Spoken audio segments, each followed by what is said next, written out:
Hello. Hello, architects and faithful followers. And all you beautiful people out there, we're starting. The viewer request is from, I believe this was Adam in Exile. We're doing vanilla. Oh, don't do that. We're doing vanilla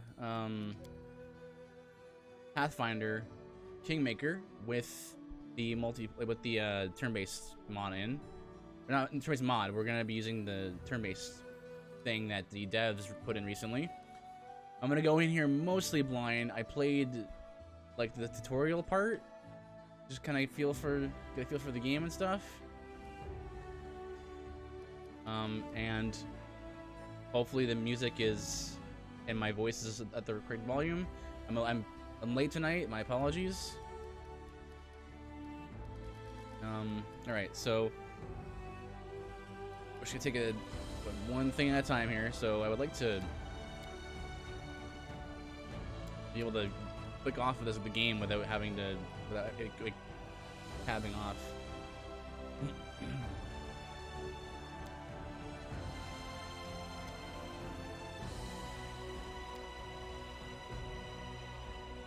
Okay, so can I do this? Yeah. Okay. Well, music still music still turns off though, unfortunately.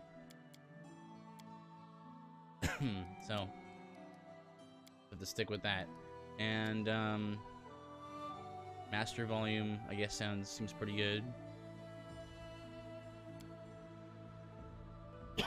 Yeah. So I originally bought this game, and when they didn't have console controls or keyboard or gamepad controls, and I was like, oh no, I don't like playing with keyboard and mouse. But here it should work alright. So I'm gonna start a new game. I'm not gonna worry about any of these. We're just gonna stick with the main story. And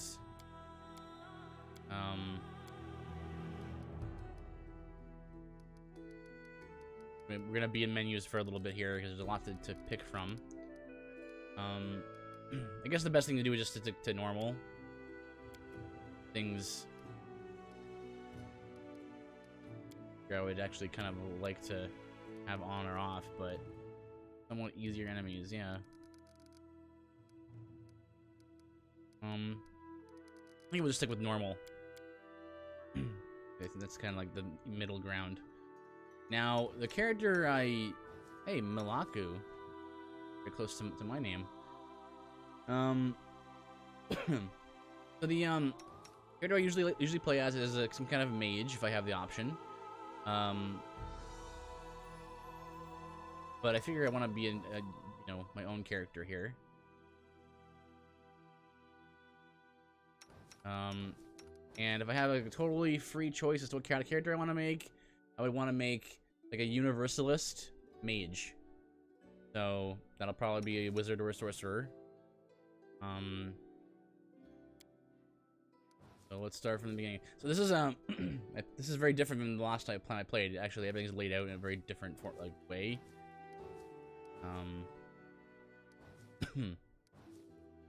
Let's see. I don't think any of these guys look like me.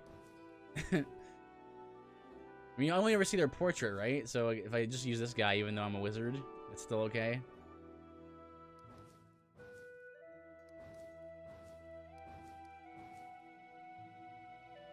I'm not quite this chiseled, like my chiseled, and my nose is not that beautiful, but I guess the hair is kind of similar. Well, it's actually I'm a little shorter than usual. I'll go with this fella. And like usual, my usual go-to race is human. I like how versatile they are. Again, that's me in a nutshell. Versatility, all over. So being able to choose from so many things is nice.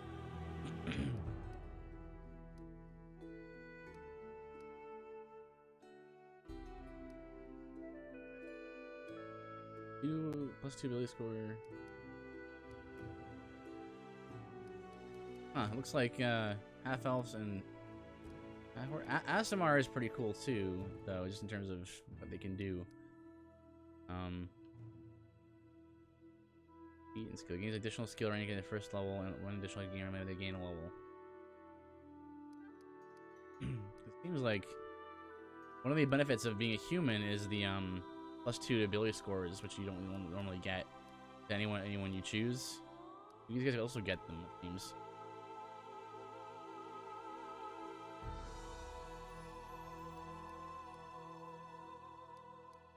Yeah, I'm gonna be human, and of course male, like usual. So yes, so instead of a like the list that shows up on the left side, now it's like all in row like this. Okay, you know, Inquisitor is a weird class. Kind of like a red mage with the cape and the hat. So I don't know what a Magnus is.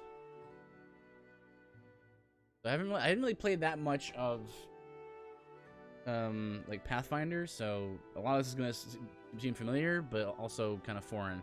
Played a little bit of 3.5, a little bit of 4. I mostly started playing D&D a lot when 5th edition happened, so some of the things are a little weird. I don't know what a Magnus is. After I spend much of their time traveling the world learning whatever martial or arcane sort of secrets they can find, they might spend months learning a new sword fighting style from a master monk while simultaneously moonlighting in the local library. Okay, so there are spell bleeds.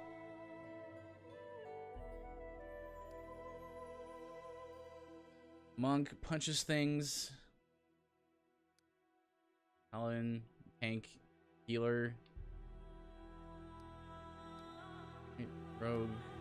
I really play rogues.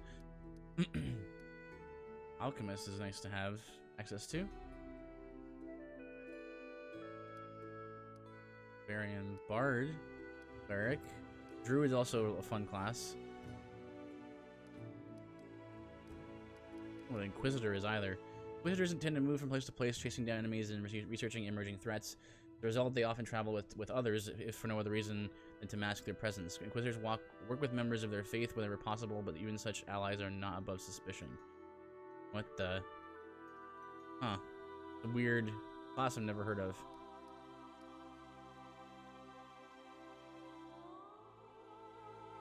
Oh.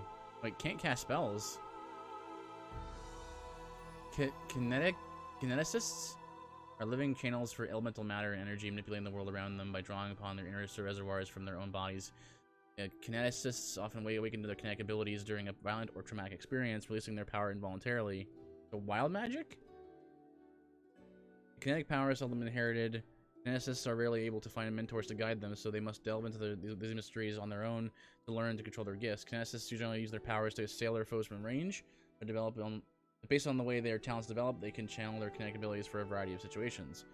Kineticists are usually quite different from their families and friends, so they often strike out on their own. Okay. Types as well.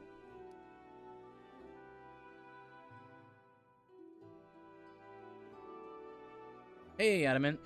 This menu looks very different than PC. Well, I'm actually playing on PC, but I think the game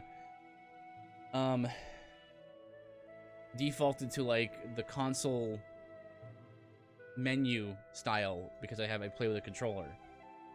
But yeah, it's listed very differently. I booted up the game back before the update for control pad support, and I noticed that. Well, considering my go-to kind of, if I have free reign of whatever class I want, I want to pick my go-to class is going to be a mage with as much access to as many spells as possible. You know, like a universalist. So that's why I'm thinking like wizard, because it's generally what they kind of do. Whereas sorcerer tends to have less access to magic, but have like more meta magic feats and things. While universalist wizards might be studied to prepare themselves for any manner of danger, specialist wizards research schools of magic that make them especially skilled with a specific focus. Yet no matter their specialty, all wizards are masters of the impossible and can aid their allies in overcome danger. Let's see here.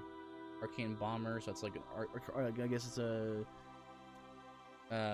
what's the word? Alchemist crossed with a wizard, with a mage.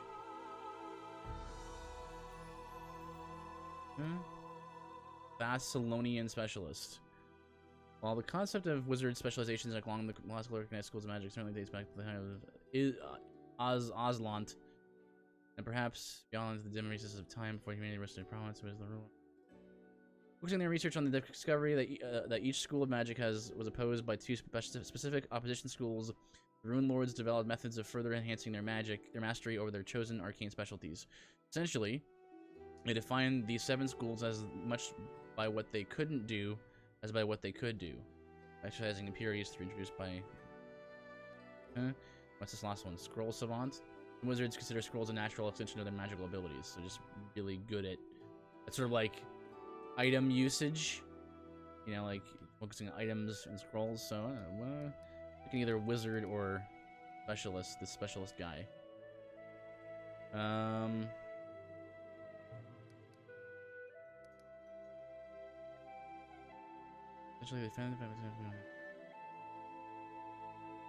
They trade arcane versatility for greater strength in their chosen fields. No. We want universally man. So yeah, I'll go with the wizard. I think. Well, I should. This class progression business. They don't really get things. Yeah, Thessalonian, I think, doubles down on 1 school instead of 2. Right, that's what it sounded like. Something like that. Oh, I get a familiar. And then you get each magic feat, spell focus feat, or any other. Yeah, every 5 levels. Get one of those. Okay, so there's not much in terms of special abilities from their class, but it's all gonna be in their magic-y things. It looks like. So I'll go with that. I usually don't bother with appearance in most games. I'll go with Thin Boy because that's just the way I usually go. I'm right-handed. I actually change shape whenever I just go with. You go angry. You can go angry wizard, or sad wizard, or snarky wizard. I'm gonna go with pleasantly surprised wizard. What's this? What is this? Oh, my skin tone. I'll be that color. And like I like this it's like that short king guy from Shrek. That's what it reminds me of. Prince Humperdinck? No, that's from Princess Bride. Ooh. Alright, let's not fiddle too much with this. I usually go with guy who has like middle long hair like this. Or like they're like that. I'm gonna go with this guy. No beard. What are these? Oh, well, we gotta do my colors, right? They're gonna be. Can we do like a golden? We do a gold and blue. Yeah, gold accent, the secondary color. So give me a blue. Right there. Let's see.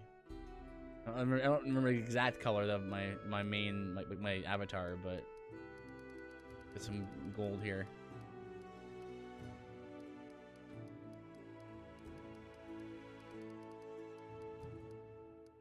Yeah, let's go with that.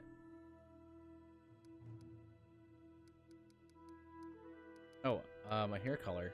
Right. I usually go silver. There. Okay, so specialist school. Conjure focuses as you go with deep blues and yellow gold accents. Yeah, see that's why my channel colors are blue and gold. Then we have my favorite comic book color characters, Nova and Cyclops. Cyclops, really? Nova I'm not familiar with, but Cyclops, I thought people didn't really care for Cyclops. Okay, well I want to be a Universalist. Wizards who know how to specialize, known as the Universalists, have the most diversity of all arcane spellcasters. Cause your movement to fly from your hand. Wait, is this something that they all can do? No, it looks like These ones do other things. Okay, cool. So this, what do we have here?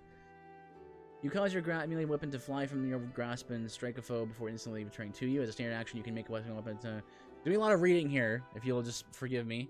I'll try to read fast. This attack is as a weapon, weapon attack with thrown weapon. Okay, so you can... Okay, so you can...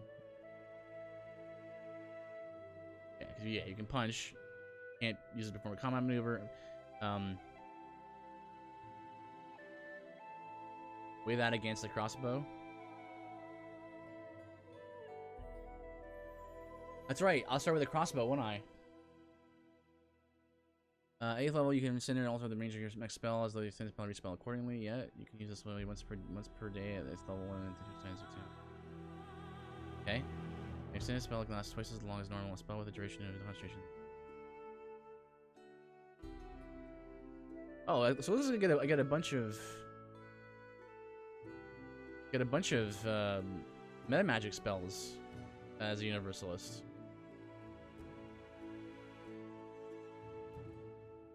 Powered spell. All variable numeric effects of an empowered spell are increased by half. Playing bonuses to those dice rolls, saving throws, and opposed rolls are not affected. Nor are spells without random variables. 16th level, you can maximize your next spell. 20th level, which is a quicken spell. You don't have to worry about that. Yeah, sure. Goes in school. Oh yeah, I could choose a bond. I could choose like a familiar. One object that can be used once per day to restore any one spell that the wizard had prepared for this day. That's pretty nice. Do I want to like this is something that you really get to choose in these games. Do I want to? Arcane Bond is hard to beat, isn't it? Like it's got nice to be able as a wizard. Like your spells are all you have, you know. Let me take a look here. Looks like these guys give you. One gives you plus 3 HP. That's pretty cool. It's rare to have something that passively gives you HP. Perception checks, plus 4 initiative checks. Your boa, also another rare animal.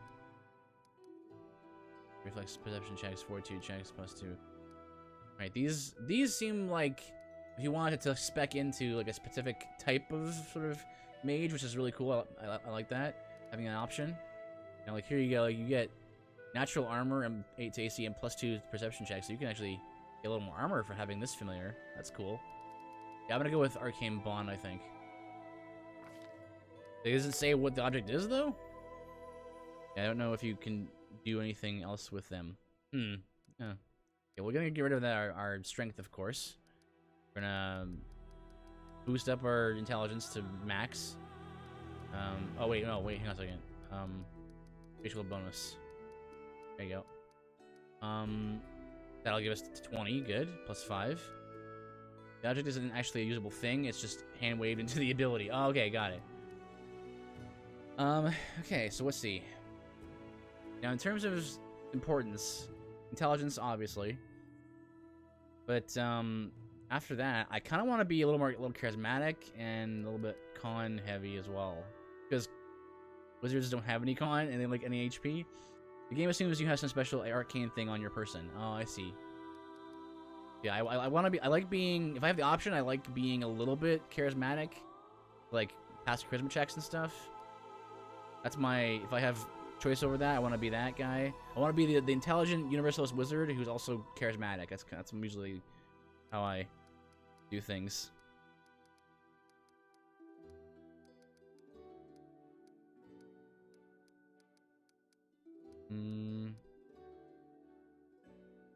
You won't be able to equip armor either if you want to grab some dex. Oh, that's right. That's true. I need to because in Pathfinder you have like spell failure and stuff, which is bleh, but it is. That's what it is. You can up your strength if you want to get some more points. It's true.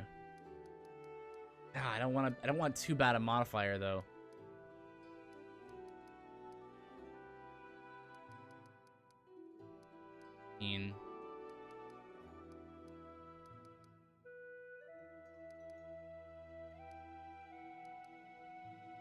Yeah, I guess I'll do this.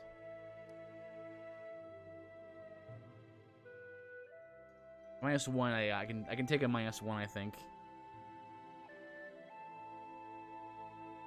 Man. Hey, having minuses. But I do want this stat. We get another point at 4th level. Yeah, that's true. 16 here. Okay, you can drop into 18 to get a bunch of point buyback. Oh, got 4 points back. Oh.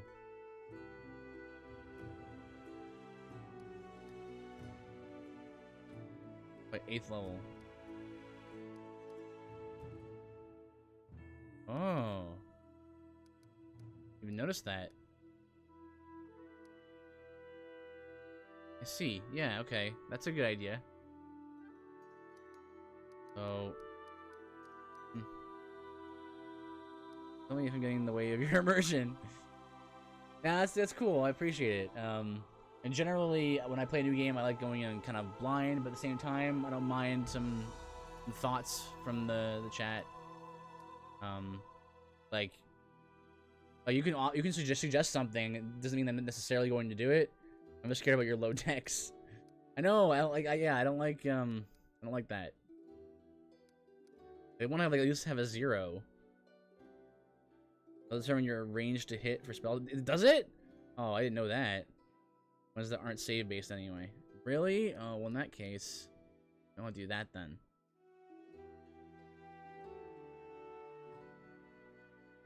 I want to do that then.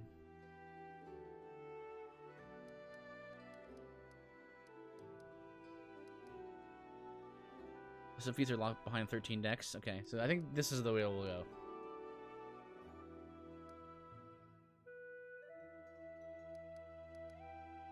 Dodge primarily. Okay. Yeah. So, like, yeah, I don't mind people, like, offering advice and stuff, but but in terms of, like, backseat gaming, like, don't, you know, I might not take your suggestion.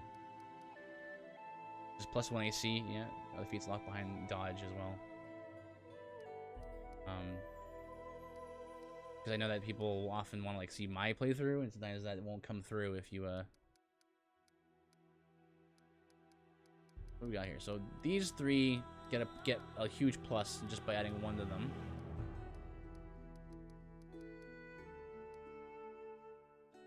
Again, persuasion is kind of what I want to do as well.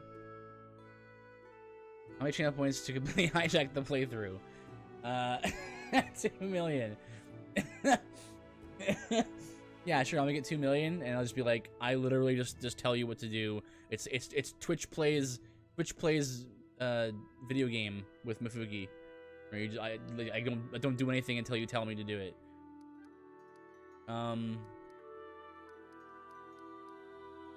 Like, that's what I want to do, right? Like, these, it's worth leveling these, but also want a little more persuasion. You familiar with trained and untrained requirements? I know it costs more to generally costs more to level ranks, like level into things that you're untrained with, which is why these, you know, it's 1 point, it's +4 with all of these. I'm not trained in persuasion, but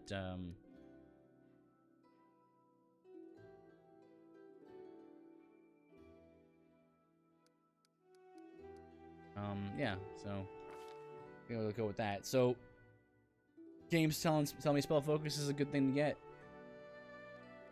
You'll eventually want 1 trickery, otherwise you can't pick any locks when your character is alone. Well, maybe I'm assuming I'll get a party pretty soon that will have abilities, you know, have good trickery and stuff, but it's true that I won't be able to pick them when I'm alone. Alright, so once again, Universalist.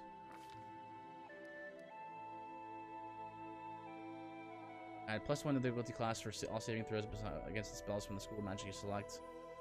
Gain this feat, yeah. So, greater spell focus is also something that's recommending me get. And I have prerequisites here, but Universalist again. Wizard bonus feat. Use an energy type. I think combat casting it can be nice, depending on what we end up doing. Spell penetration. Does seem nice. Specialization, we don't want that.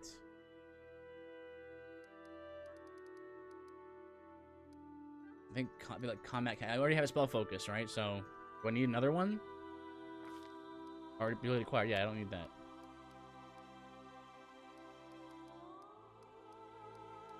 Combat casting, I think.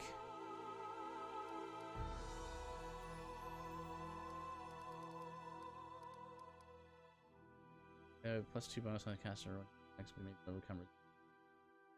Your spell resistance also seems nice. That's gonna like help me land, you know, debuffs, which generally aren't very useful in a lot of places. So making it easier to land them will be nice. Like, what do I want? Do I want to have better chance to resist being staggered out of my spells? I think spell resistance shows up in late, mid late game.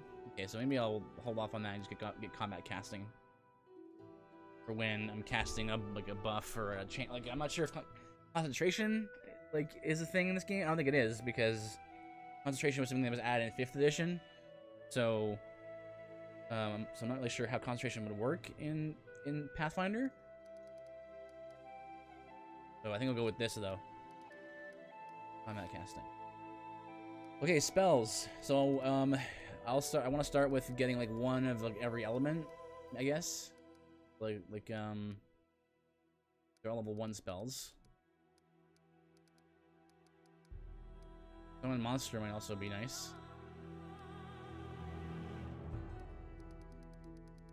Okay, so this is sonic damage. Maybe we'll get that. Touch attack. The enemy gets an attack of opportunity on you because you're trying to cast in their melee range. You can lose the spell if they hit you. Oh, right. Right, casting in range of an enemy. Or shooting an arrow, crossbow, or whatever. Right, okay.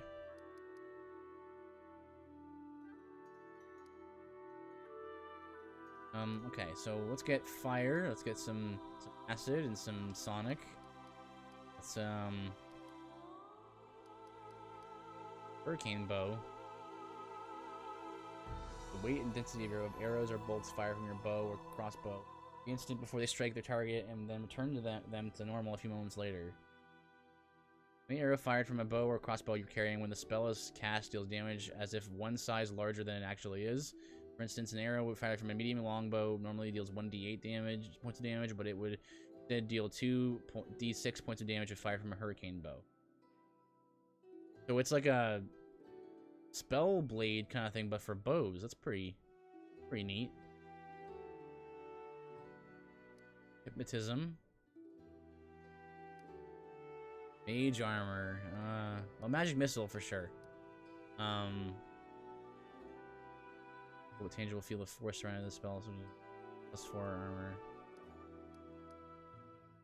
I think I'm going to focus on being an offensive character. Shocking grasp. Snowball.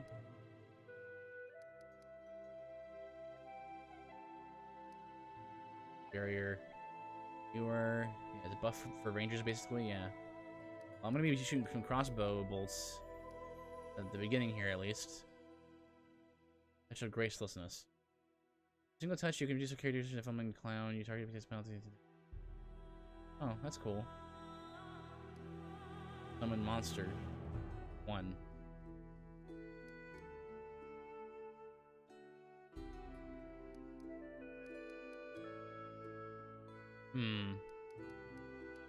Shocking grasp. And we'll go with summon monster. See how that goes.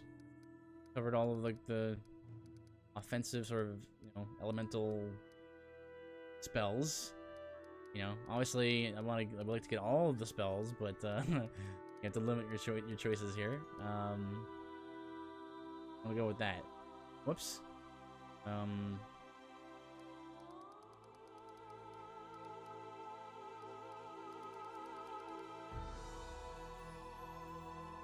also have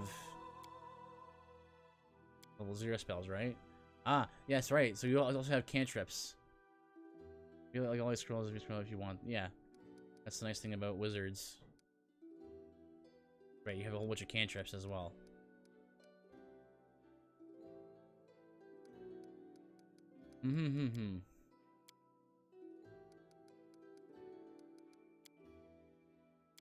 Yeah, good. Universalist away. All right. Nope. Now, if I have a choice, I always pick lawful good. You know, somewhere in the good spectrum, for sure. But if I have to pick, it's usually lawful good. Depends on how the campaign like frames lawful good, because sometimes lawful good will like can be translated to be like you have to follow the rules of the city no matter what, kind of thing. And it's like, in that case, well, I'm not lawful good in that sense, because, you know, if the law of the city was like, hey, everyone steals here in steal everything town, and I'm like, yeah, but I'm good though, so I don't steal, you know. This choice will occasionally affect what conversation responses you cannot choose. Oh, that's pretty cool. So, in that sense, like neutral good is like a safe choice. But I'm gonna go lawful good. Mere flesh wound. Burn, slice. I shall not falter. As you make choices, your alignment will drift throughout the game. Oh, it's also cool. Let us be off. Everyone counts on me. None. A solid plan. My wounds pile on. We what are these voices? Victorious. Does anyone require my counsel? Enemy near. I'm gonna go with reserved. All right. Choose name. Well, I usually like to name my characters some kind of like job description or like job type, right? But I also want this to be kind of like a master file for like other runs potentially if I ever do another one. You can change the name later if you do another playthrough file. Oh, okay. Well, I'll just because this is my master file. I found that the other day. So I'm just gonna pick like master cookie.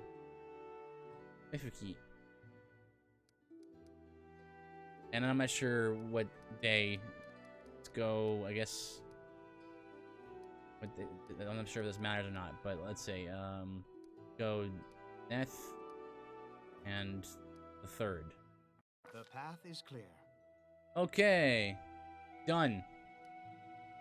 I've put in my own birthday, the November 3rd. My skills exceed yours. Okay, so I guess we're good to go. Oh, is it really? Oh my goodness. Well, happy birthday for me. Indeed. Okay, gonna be lots Our of... story started at the mansion of an Aldori sword lord. We'll see. Drawn by the promise of a most dangerous task and a commensurately huge reward, heroes of all stripes gathered here. Gonna be lots of reading. I presume there's gonna be voice acting though, so I won't have to read everything. Where are they? This is taking forever. They didn't even say what this was for. Just at the Aldori, we're looking for heroes. Who are the Aldori anyway? This voice actress. The Aldori anyway. If you can't be patient, no one's keeping you here. Just go back to your mountains or whatever hole you crawled out of. The Aldori Sword Lords run the premier school for the dueling arts. They're also the richest and most influential group in this part of Brevoy. Take that tone with them, and they'll teach you some manners pretty quickly. Tartuccio. The Aldori Sword Lords rose when famed swordsman Baron Surian Aldori raided to train a select group of pupils in his dueling techniques. He ruled Rosslyn for generations, each as prickly and impulsive as the Order's founder. Though they are considered some of the finest swords fighters in the Inner Sea region, they are also obsessed with personal standing and honor. This is kind of cool. There's a glossary for words. Brevoy is a relatively young nation, having only existed. I'm probably not going to read everything. There's a lot of words to read, I think. I suspect. But, if you ever have any questions, let me know. Oh, okay. You seem to know, you're very knowledgeable about this. I can give you the abbreviated versions. Okay. Brevoy is a relatively young nation, having only existed since 4499 AR. This game is in one nation, but references to many others. The history of Brevoy before this time is the history of two often warring nations, Isia and Rossland. The coming of Coral the Conqueror changed all this. After securing the defeat and surrender of the two nations, Coral christened his family house Rogarvia. Its rule ended with the mysterious disappearance of every member of House Rogarvia in 4699 AR, leaving Brevoy in a precarious political position. So, he said, the richest and most influential group in this part of Brevoy. Okay. All right, you purple toad, just shut your trap. And if you can't, I'll help you. Gee, I wonder what class the barbarian lady is.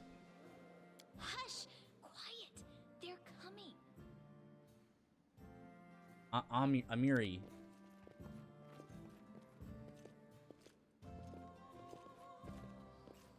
Oh, I just disapparated in here. Greetings, everyone. I am Sword Lord Jamandi Aldori, and this is Lord Mayor Yosef Salimius of Restov. Welcome to my mansion. It seems that way. So the Sword Lord, we were right about that. Restov. Restov is one of the two largest cities in this fertile region of Rostland in southern Brevoy. Lord Mayor Yosef Salimius. Amiri is the iconic barbarian, the only iconic in the game. He's definitely iconic, that's for sure. So Yosef Salimius leads the city, which is a trade and cultural center that borders the river's kingdoms, the Shrike River, and the Stolen Lands. The birthplace of the Aldori dueling style, the city boasts several Aldori and Taldan dueling schools, which has led to the city being a favorite place for young nobles to practice dueling championships. Most prominent among them is the Aldori Academy, widely regarded as the region's finest war college. The rest of the characters should hit you less over the head. We thank you from the bottom of our hearts for responding to our call. You may be few, but that's unavoidable. We need only the best of the best for this task. And I see true heroes before me, strong and fearless, exactly what Restov needs. I like how there's like little there's gray text as if like a DM is like narrating it. The mayor, a middle-aged man with bushy sideburns and a monocle, wears a beaming smile. Thank you, Lord Mayor. Now, to the point. South of here, just beyond Brevoy's border, lies a region known as the Stolen Lands. This is disputed territory, and while it's long been claimed by nearby states, it's never been truly taken.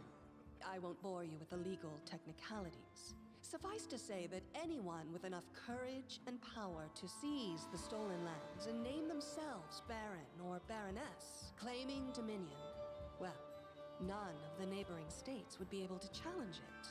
Of course, Restov would be first to recognize the legitimacy of this new state, as well as the noble title of its founder. Oh, are we gonna become the Baron of the Stolen Lands to become Mufukitopia? Mufukitopia? Stolen Lands. Stolen Lands are an almost wholly unsettled region in the northeastern section of the River Kingdoms, bordering the nation of Brevoy and serving as a buffer between Brevoy and the River Kingdoms. Additionally, the haunt of bandits and monstrous humanoids. Ugh. Stolen Lands are regarded as stolen, but all nations along their border, even though none have ever been able to keep these realms under their control for long.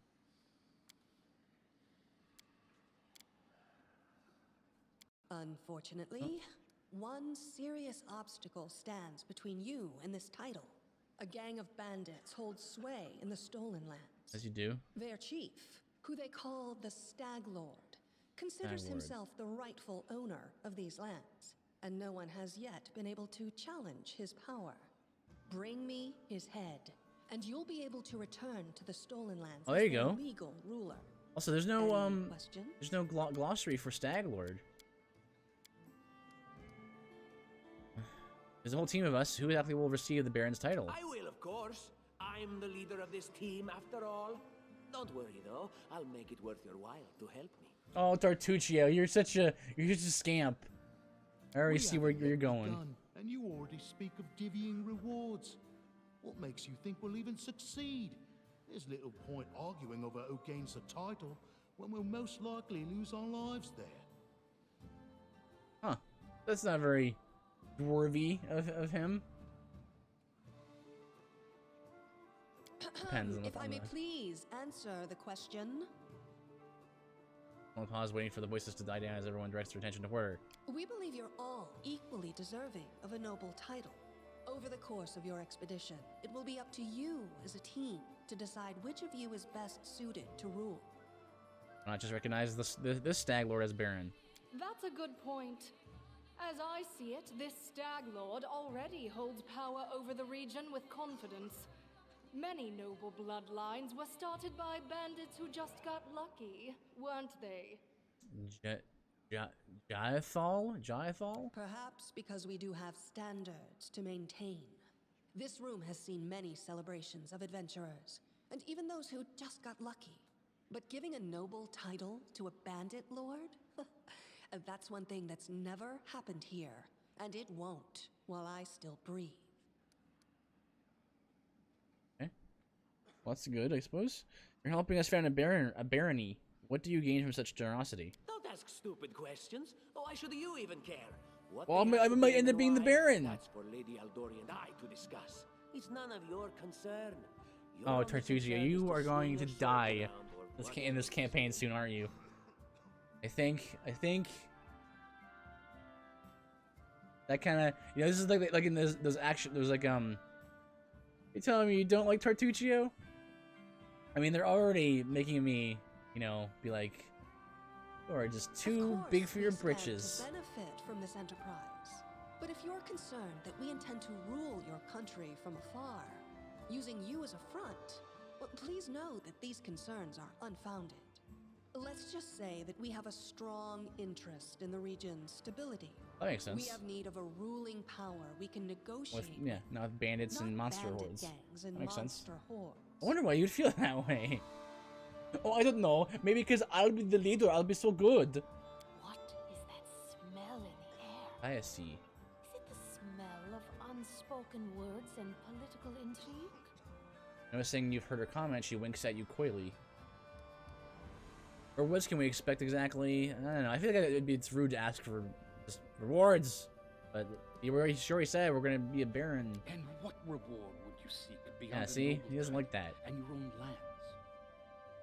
We'll absorb the costs of preparing and equipping your expeditions. Once you return victorious, Restov will also allocate you a significant sum to provide financial support for you to establish your country. Well, nice. Essentially, we'll help you build your capital. I hope such a reward is satisfactory. Pretty big deal to just like give it to a bunch of adventurers. Words. Significant, financial. Where's the things to Fill my punch in the belly with face? Pretty words. Of course. There will also be an official banquet held in your honor.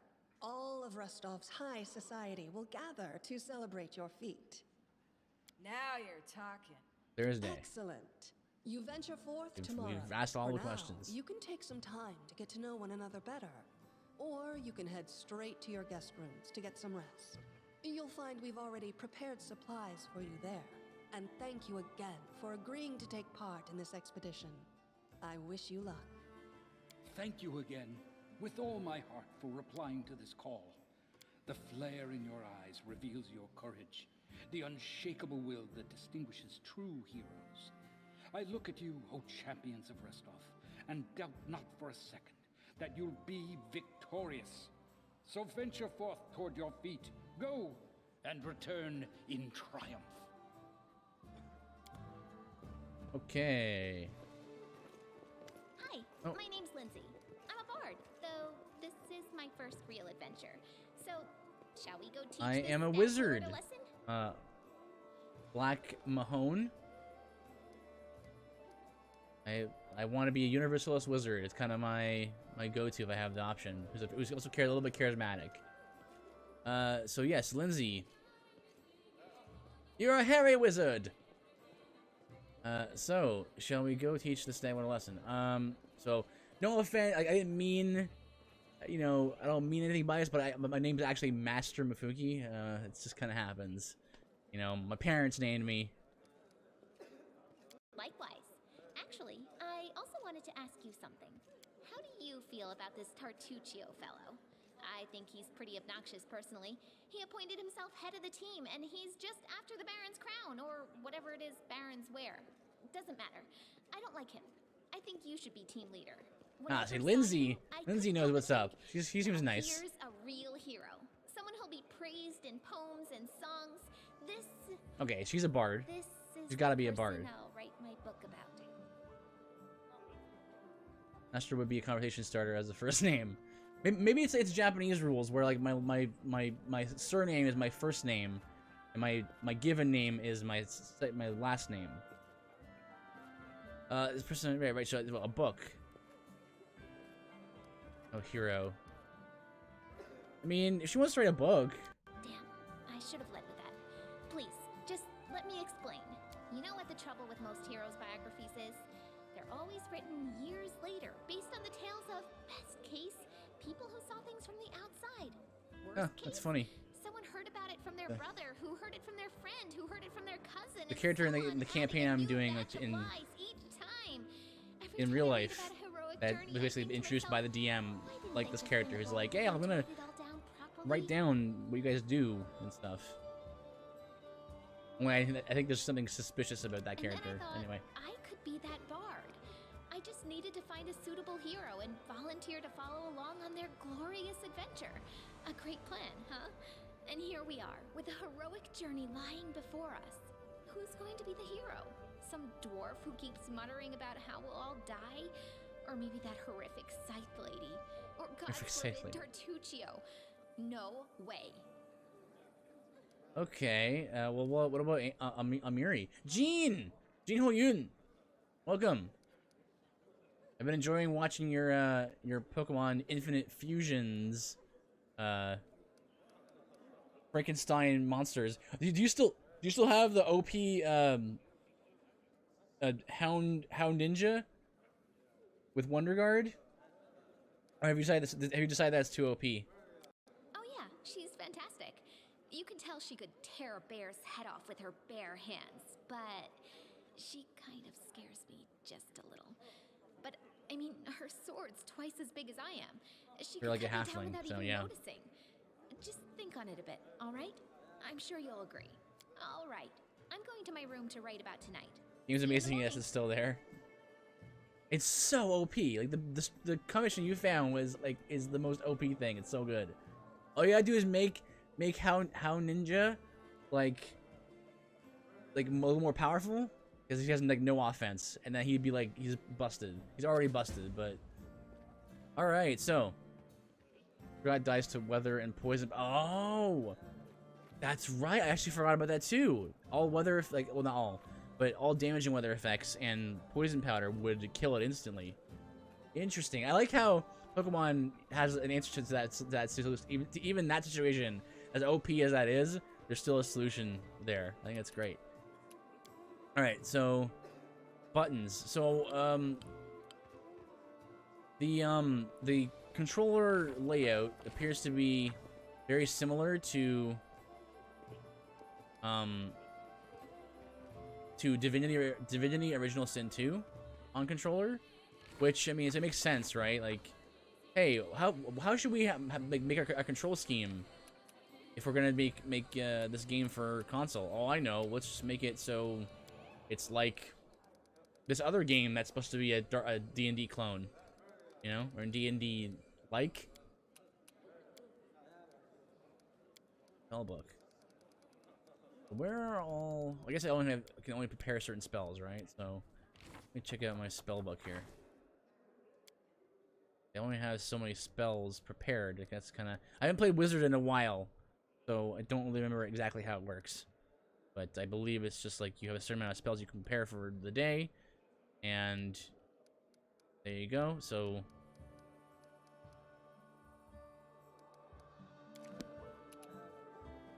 Check my abilities if I have any. I actually have some of these. Wizard has a lot of parts. Courage is not going to be any good for me. Coup de grace. And the apprentice, what I already have from my universalist tree. And oh, there's an extra character stand. We have the combat log, which is right here.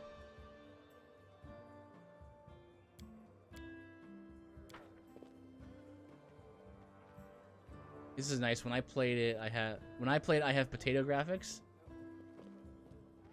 You have magic missile, shield, and mage armor. I chose magic missile. I decided to forego shield and mage armor. Which I know is like normally what you don't do, right? Like you pick that. Like you pick shield and mage armor, but I decided I would forego it this time. I think we're good. I think we need to talk to anybody right now. I think we'll learn more about these characters as we go. We're on a team after all, right? Help! Help! Get out of here! You're screaming for help. This is my room. What's going on? The mansion's under attack. We need to help. I don't ever take all of them only because everyone says you have to. I know that's the same way I am.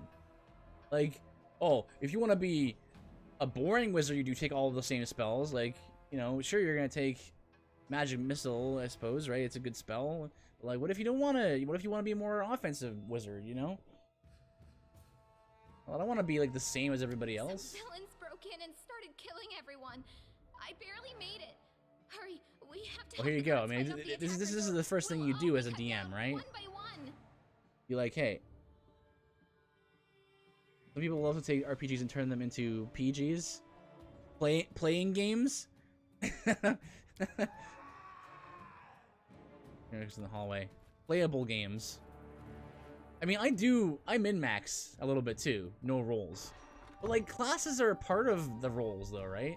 Even in a game that's where you don't have like options and dialogue, you still have roles you play. Builds are kind of role, right? But I know what you mean. Okay, so dice rolls, initiative. It's like, yeah, we're gonna be playing the game with turn-based because that's the way you're meant to play D&D. Yeah, damage is on a spectrum. Armor class. I know most of these terms because I played a lot of D&D 5th edition at least. There's gonna be some differences here, I know, because it's not 5th edition, but it also makes sense to me. It's turn-based mode has initiative queue. Yep.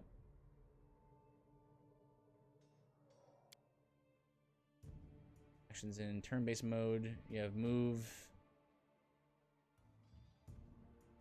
Nerd. You think I'm a nerd? I know a guy who literally streamed and was just he opened up the player's handbook and just like just read off. Oh, here's a warrior. I'm gonna just talk about warrior and all of the subclasses and all the archetypes and stuff. That guy is really nerdy. That's your new follower, SoundQ? Yeah, like full round action, stay in action, move actions. You can dash as a full round action, right? 5-foot step is like the shift. Or maybe they're a little different, I guess. Just, yeah, to make sure that you don't get attack opportunity. Okay, so confirm to get into battle. Alright, so It must be the most boring nerd ever. I don't know, you'd be surprised.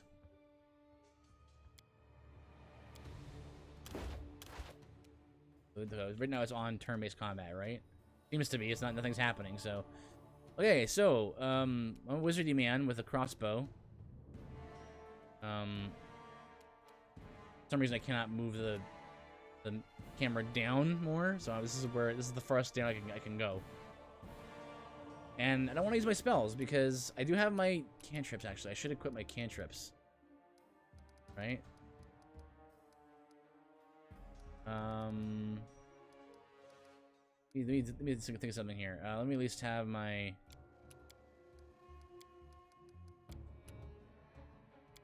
Maybe I'll try to figure a way how to organize this. Maybe I'll do like damage spells and then like debuffs and then buffs, maybe? This?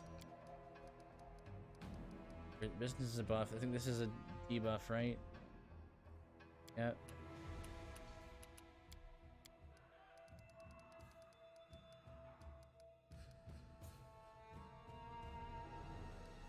The debuff. I'm gonna do rogue next. Want to stay away from cleric and wizard for as long as possible. Yeah, cleric and wizard's like, okay, so it was here's all of the spells, and I want to talk about each one of them. Just buckle up yourself. Get some light here. Again, we're just gonna put them all in the bar so we have access to them. So we don't forget about I have them. Resistance. I think that's everything, right? Okay. So we don't have to use our crossbow. We can actually use our cantrips. So use our acid splash. That's a miss. Miss subclasses too. Yep. Oh.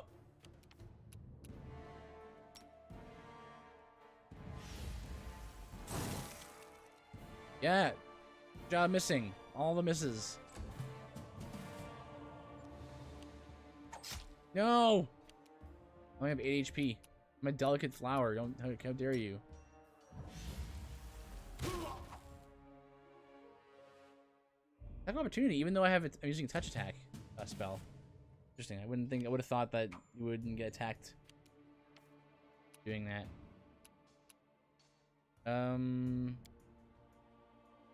What is it? The spect. Oh, interesting. So you do have access to some kind of info screen. How do I beat these? What do I roll to get to see these?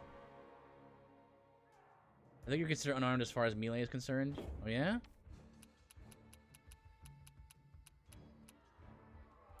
What do I do again? Dazzled for a minute. When I starts, these rolls happen. Plus 1 resistance bonus. Oh! Froze to death. Alright, so... yeah, I'm not gonna be alone for long, so I feel like I should probably pick up some stuff here. Only 5th edition and a bit of 4. Trying to start extra games with having the opportunity. One-page RPGs. Oh. Some things here that might be a little weird. Yeah, I don't know what I'm gonna need here. I'm just gonna pick up some stuff just because I don't know who's gonna be joining my party. Interact with various objects such as bodies of dead opponents by pressing A next to them. Interact with objects to highlight when you get approaches of them. I'll toggle that.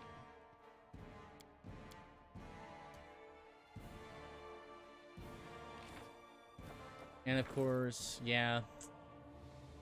I'm not a fan of encumbrance. And all the D&D sessions I play, all the DMs are like, yeah, look, I don't want you guys to worry about how much you're carrying exactly. Like, as long as you're not carrying like whole statues, whole like cathedral statues in your inventory, it's fine, you know. I'm not a huge fan of. I think you can turn it off. Oh, is there an option for that? I actually want to do that.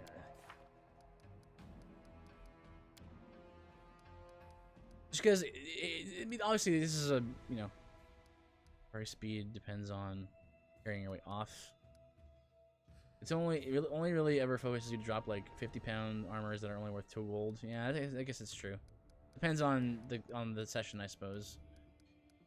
But like, sometimes it's like, oh, you know. I mean, people play D&D for different reasons, right?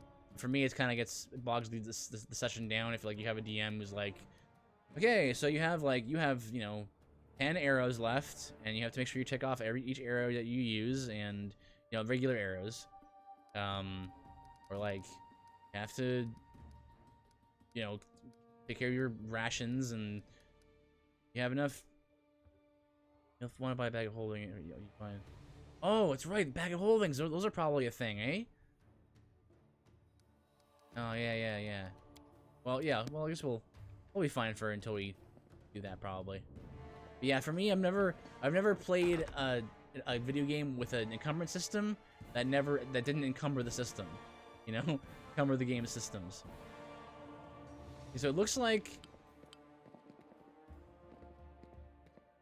I've never like played a game and been like, ooh, this is a fun system to be thinking about and be constantly, you know, fiddling with. I just want to carry all my stuff and like be done with it, you know.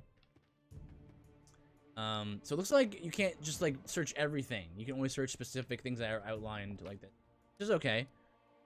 Bloodstone, gold. Okay, good. We're gonna take that bow. You can get 2 and throw 1 into the other. You get 2 and throw 1 into the other. What if you reverse the bag of holding? What then? Incense. I'm not sure what that does. Yeah. Ooh, an old map. That like seems like something that could be useful. I'm gonna leave this, I think. Yeah. You can miss stuff if your perception is low. Perception will trigger to reveal traps and hidden items. So far, the controls feel pretty nice on a gamepad.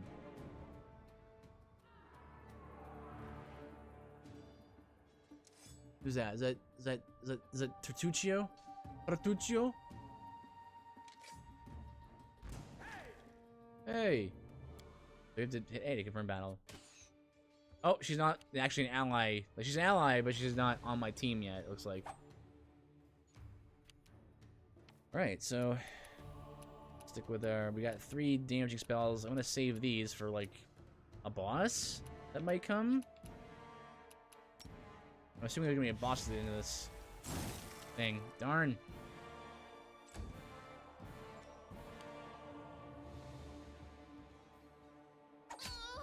No, Lindsay!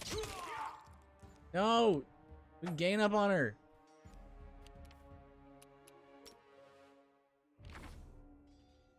You're injured. Stop missing.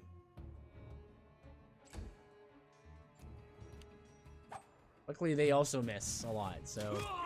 Oh, good job. I'm helping.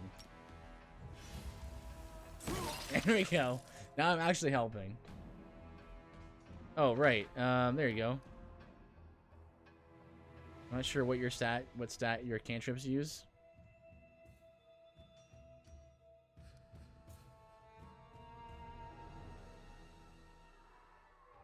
I'm not sure where it says. Down 1? Up 1? Oh, this. Nice 4 shooting into combat. Nice, so like -3 dexterity bonus.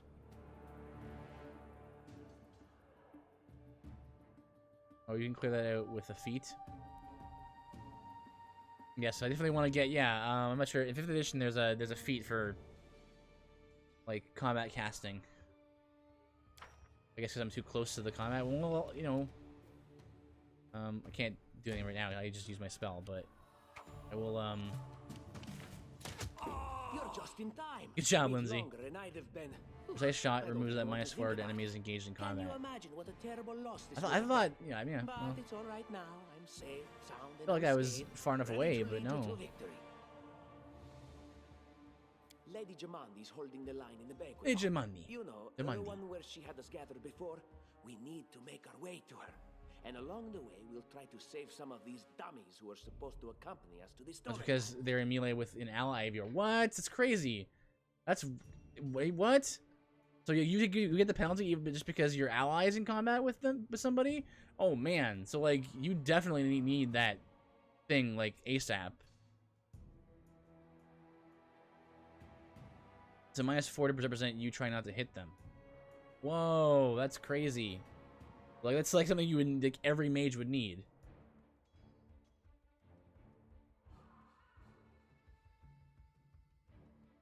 Like it's like a given that every mage should have that, because like the point blank shot is a requisite for precise shot.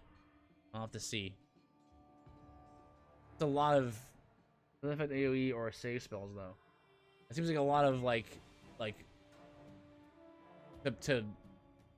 seems like a lot of like feats just to get the mage to be like in a place where it's not, you know, falling behind. Maybe spells are especially effective in Pathfinder. Right, so we're gonna go to the hall where she was. Take this ring. Quiet now, so that little fool doesn't hear us. She might try to steal it herself. It's magical. It'll protect you. You'll need it while you work to defend me. I'm gonna pick up ones that haven't engaged yet. Suppose so. Not there. Alright, so what we're gonna do is, whoops. So when you're controlling your allies, you would have moved Lindsay back to disengage. Well, I suppose I could shift her out of the way.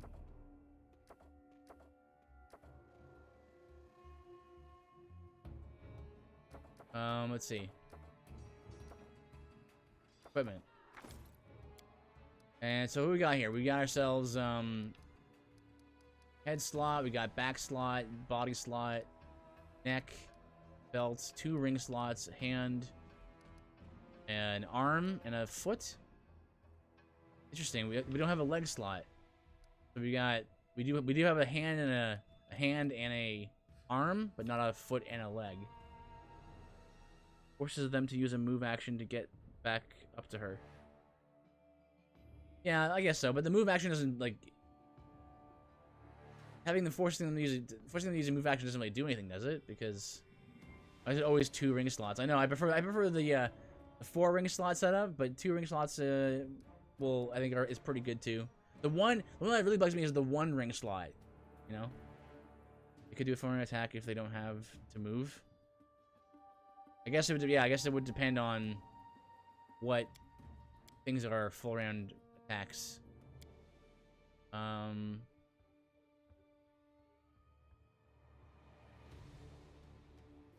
bonus to armor class. Okay, well that's really good.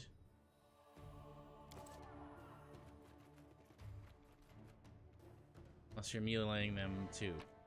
Okay. We got daggers. I already have a dagger. And I noticed there's a formation button here.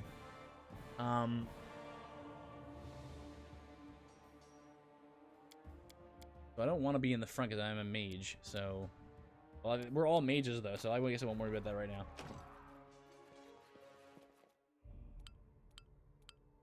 Right. So we've got a number of characters here now. It looks like Bertuccio is also, he's a sorcerer.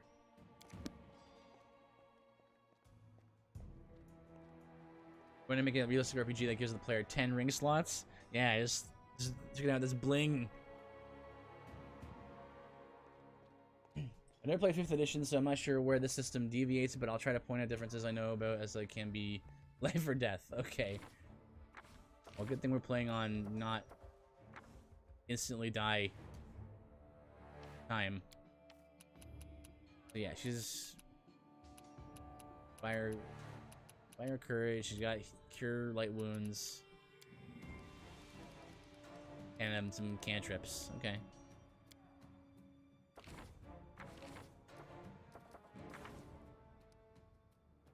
Chaotic good.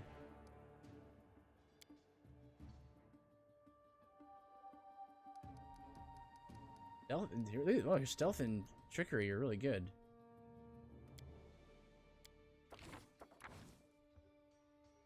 -2 athletics, -9 persuasion, or +9 persuasion. Where are we at? +4. Oh well.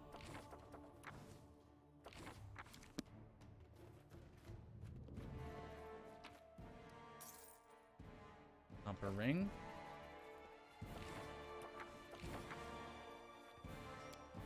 Save the game.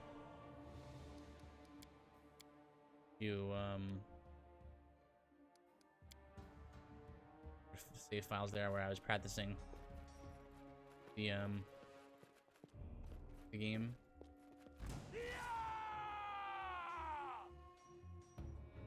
Right. Hit A. Confirm. Okay, so yeah, so looks like arrow extends to yellow. It means you can get like a dash action there. Like you initiate the dash action. You just get into position here.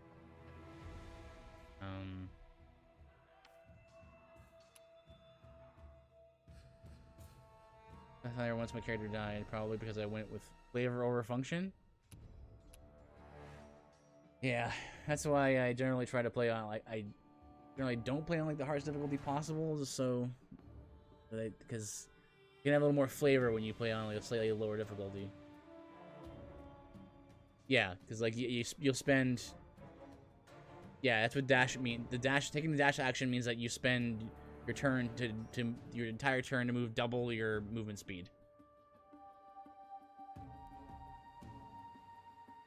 Or like up to, I should say up to double your movement speed.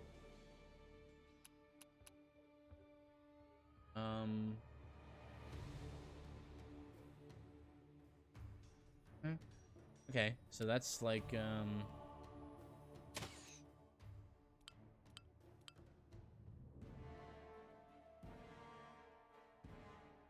press A on its icon on the action panel. Then yet. Various druids, magi, paladins, rangers, and wizards. Spells are prepared in advance and then expended when cast. Character then must rest before casting again. Yep.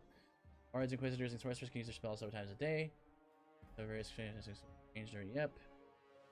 Character requires a new spell ability. Automatically appears in the first free slot. Okay. Characters have usable abilities that may be limited to a certain number of charges.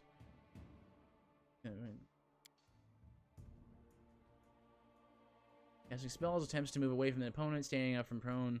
Standing up from prone?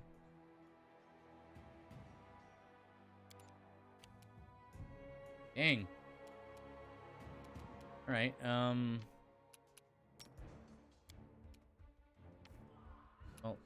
I guess if I do this will be okay, right? Go enter here. Yeah, +1, 30, -2.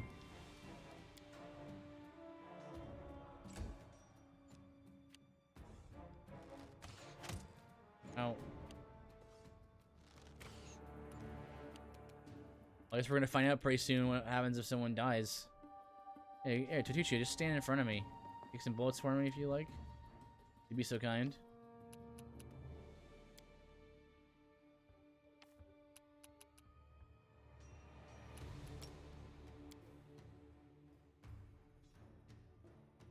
Action.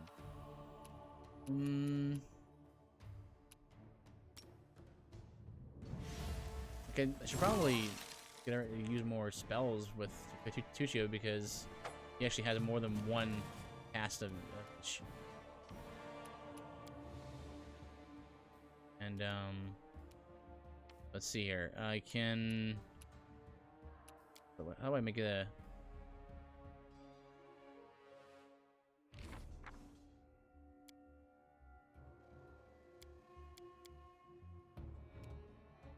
I see. It's force a move.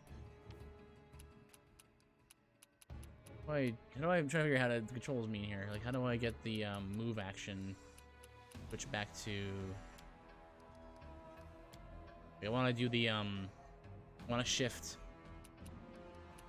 What button is it?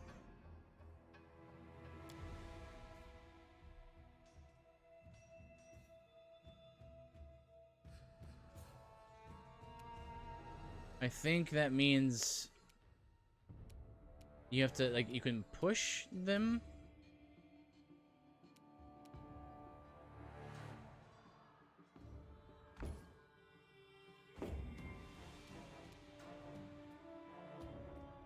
But that's what I figured that's what that means.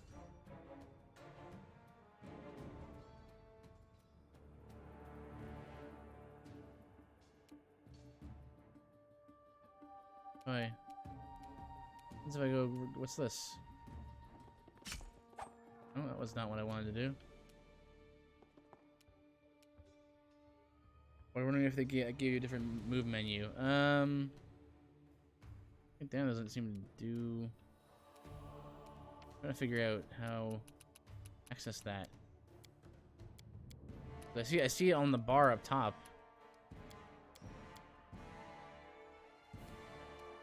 Oh, there it is. Switch to. Oh, there it is. So switch to. You can hit X to switch to different moves. Switch to full move. Switch to 5 feet, which would have helped me avoid that attack of opportunity. So.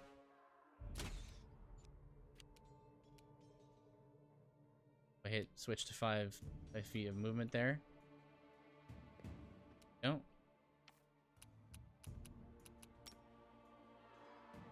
And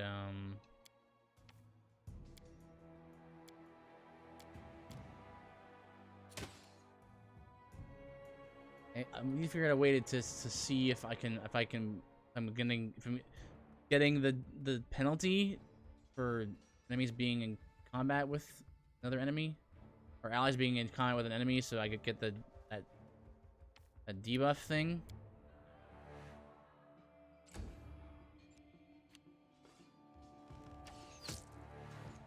Alright, let's see what happens if I fall in combat. X. Go.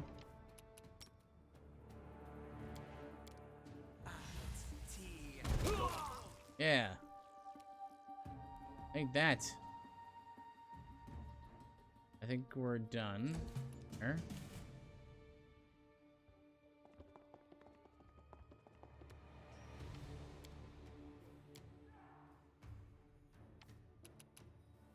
Oh, I do have cure wounds. Oh, dead, so.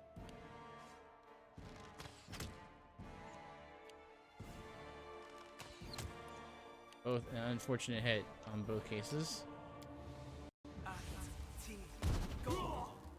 My magic missile is reliable damage, so.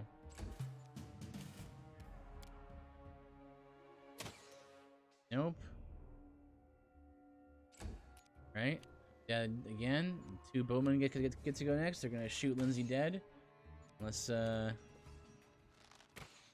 double miss. That's good. Oh, whoops. I meant to use my crossbow.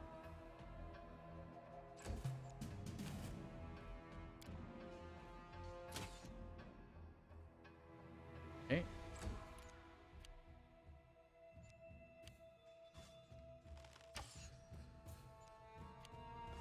Second one shooting. Okay. Not much health left. I might want to heal her on her turn. How do I make him not use the spell?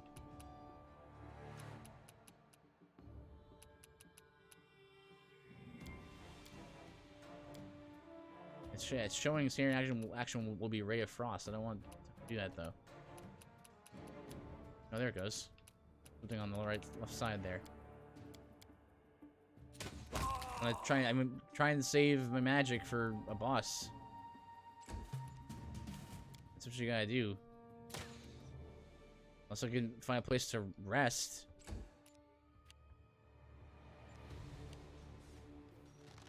Which is always kind of like the downside to being a mage in D&D. Is like you're kind of like just like sitting on your spells until you actually get a chance to use them. It depends, though. I guess it depends on the campaign, right? If your campaign lets you rest more often, then it's a little more fun because you can actually use your spells. A lot of times you're just kind of like, I want to use them, but there's no opportunity to without wasting them.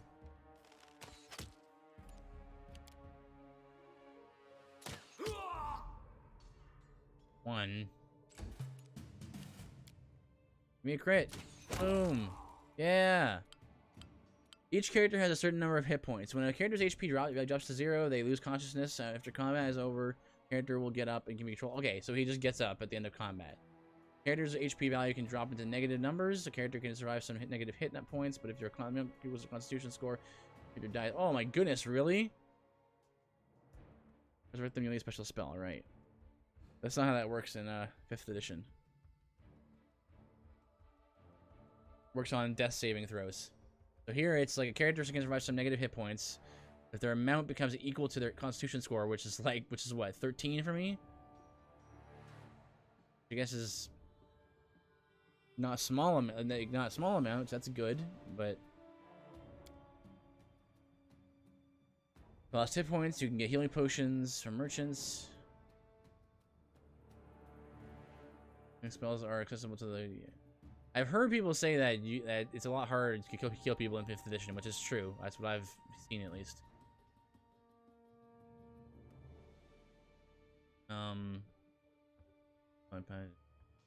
Yeah.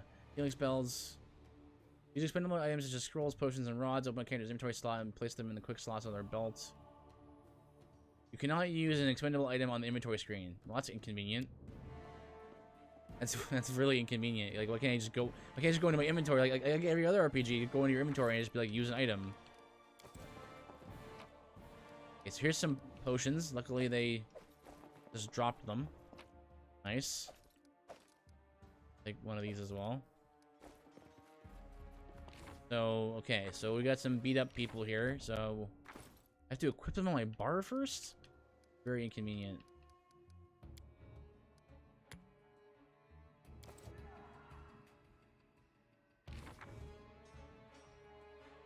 You can also be insta-killed in 5th edition if you take damage that puts you at negative HP. Yeah, but attacks like that are generally not like super common to bring you into negative HP. Because you have that like negative maximum HP. If you have an attack that kills you, brings you negative maximum, then yeah, you'll die. Okay, so wait. You can't use them from the inventory, so we have to put them on the bar. Oh, that's so inconvenient. Okay. Right, that's what dragons are for, though. Okay, so put him on my bar, and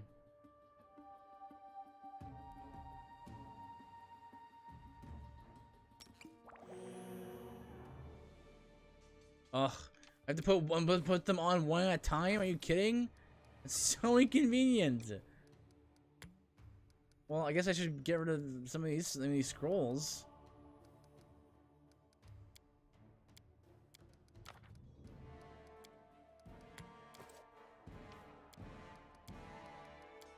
Oh. Oh, that's so inconvenient. Why would you say it like that? Okay, he's at full health. Go to Lindsay. Order equipment. Go to the bar. Put on the bar. Okay. Atucci.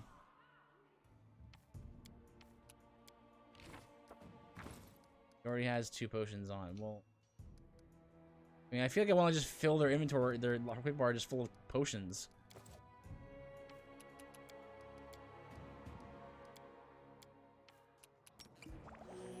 Alright, good enough. That is a pain.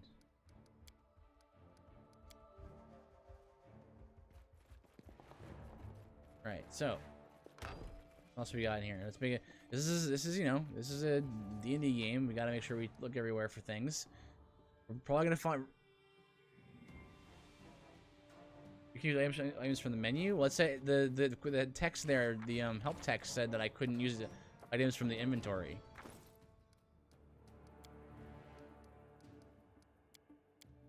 It says use. Maybe I can.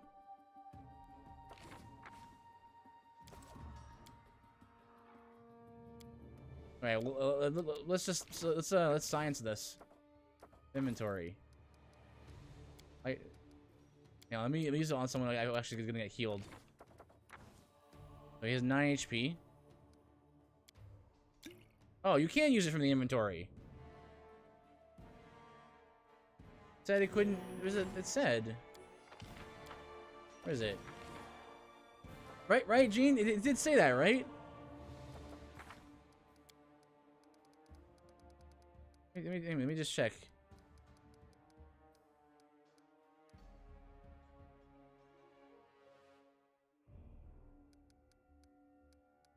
Right, well, anyway.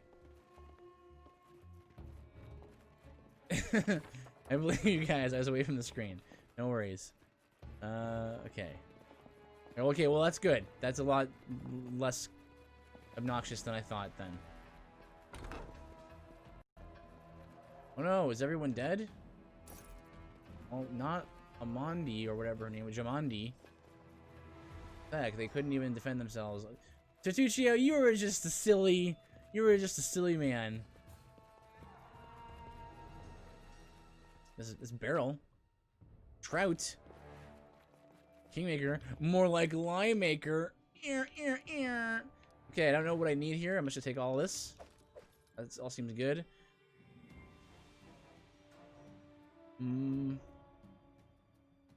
Worth 10 gold.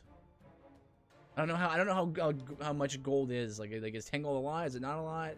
You know, just yet. So I'll take that, I guess. Let's maybe sell it. I don't know the scaling of the game yet. Well, 35, you know, they just get right there. So yeah, that's like not that much then. Hey, here we go. I knew we were gonna run to like a tank or DD. It's the end for you rats! It's more than 9 gold. Oh dear! I hear lots of squishy noises. You can't in combat. Okay. Yeah, probably can't combat. Let me see. Right? You can't, yeah, you can't. So you can't use. You can equip potions though from here. So there you go. So that's nice. You mostly take everything. Once your party fills out, they share the weight. Oh, that's good. All right, so we're gonna. Guess we're gonna do some crossbowing because.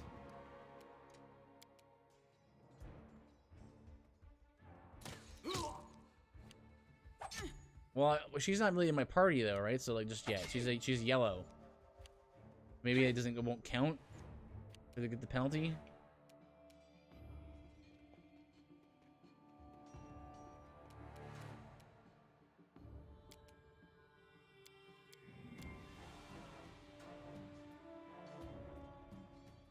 Oh, did I walk into the yellow by accident?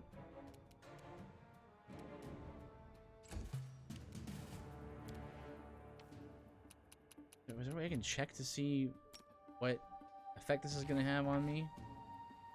If I choose to use Ray of Frost, is there a way to check, like if I can do it? You can turn up the speed for turn-based attacks in the menu.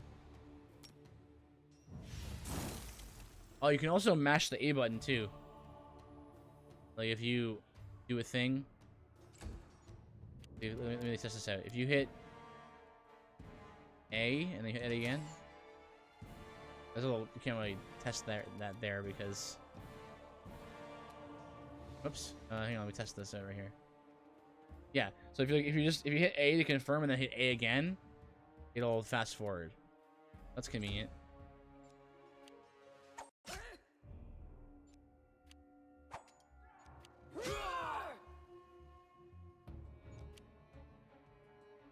Ooh, that's a nice feature. That's definitely fast forwarding these kinds of games is like turn-based games, especially I adore turn-based games. Having a fast forward feature is very nice. Oh, it's you. Stay up from under my feet or I'll strike you down. Yeah. Blood for Goron! Swinging your blade sword, she runs toward the sound of battle. That sounds like a barbarian. Barbarians. I think that's exactly how heroes should be. Exactly, Lindsay? What, stupid, sweaty, and always looking for something to gobble up or lop the head off of? Calistria, save me from such heroes. Oh, a barbarian. What did you guess she was gonna be, Dean? Calistria. Calistria, also known as the Savored Sting and the Unquenchable Fire, is the goddess of lust and revenge. Okay, so he serves the goddess of lust and revenge. That's good. Who takes on many faces and guises. She is held in especially high regard by elves, who often identify with her mercurial moods and changeable nature. Fondness for wasps has earned her this vengeful deity the title of Savored Sting. These creatures live on after harming their enemies, a trait Calistria's followers hope to emulate in pursuing their goals. Okay. I mean, I don't know if she follows her, but like he invoked her name, so that's suspicious. That is suspicious. Hey, this is nice. Guys seem to drop potions at a pretty regular interval. Hopefully that it's probably not gonna stay that way because I'm in the tutorial still. So I'll pick up those jazz.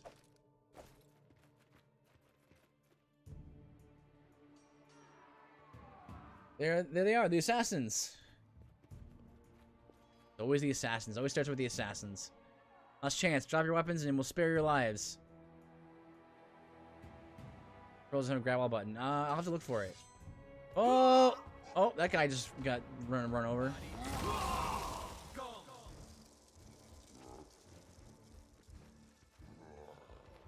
Okay. Hey, Langley. Welcome. Playing a viewer request from Adamant Exile. There in chat. Playing some Pathfinder here to check it out here. Yeah, there's a collect all button. There's a X. I'll just do that. That's not a person. And this is not a way at all. Over here. Got enlarged person potion. +2 strength, -2 dexterity penalty. Right. And spear potions. Do you have a standing desk now? I do have a standing desk, yeah.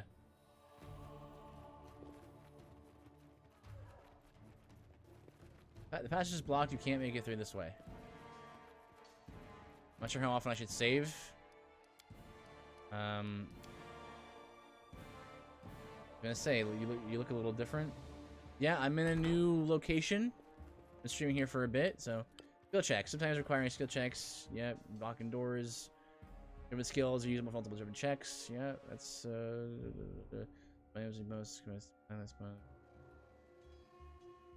okay, so basically this sounds like we got the same dexterity check for this. I guess everyone has to make the check, right? Oh, we did it.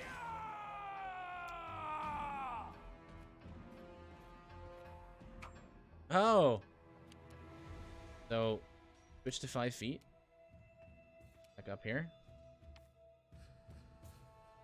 Now if we... Was that, It's 2... Whoop, where are you going?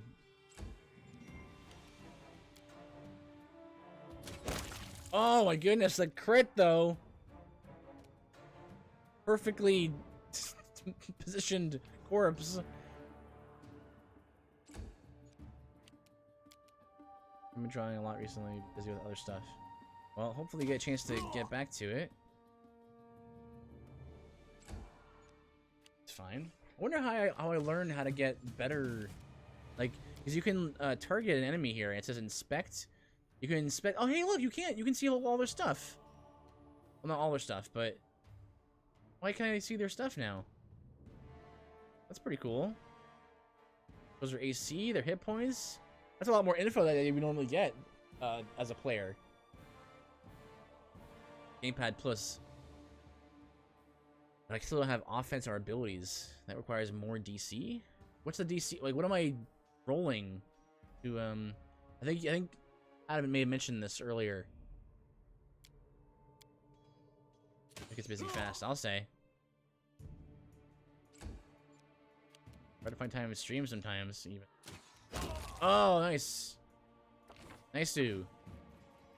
We got some daggers, yeah. All that. Lots of potions dropping here. Break the door to the armory and find some weapons. Oh, well, I didn't break it. Oh, this is armor? Yeah, it is. Your passive knowledge rolls at the start of combat. Knowledge rolls. Like, probably world then. Knowledge world.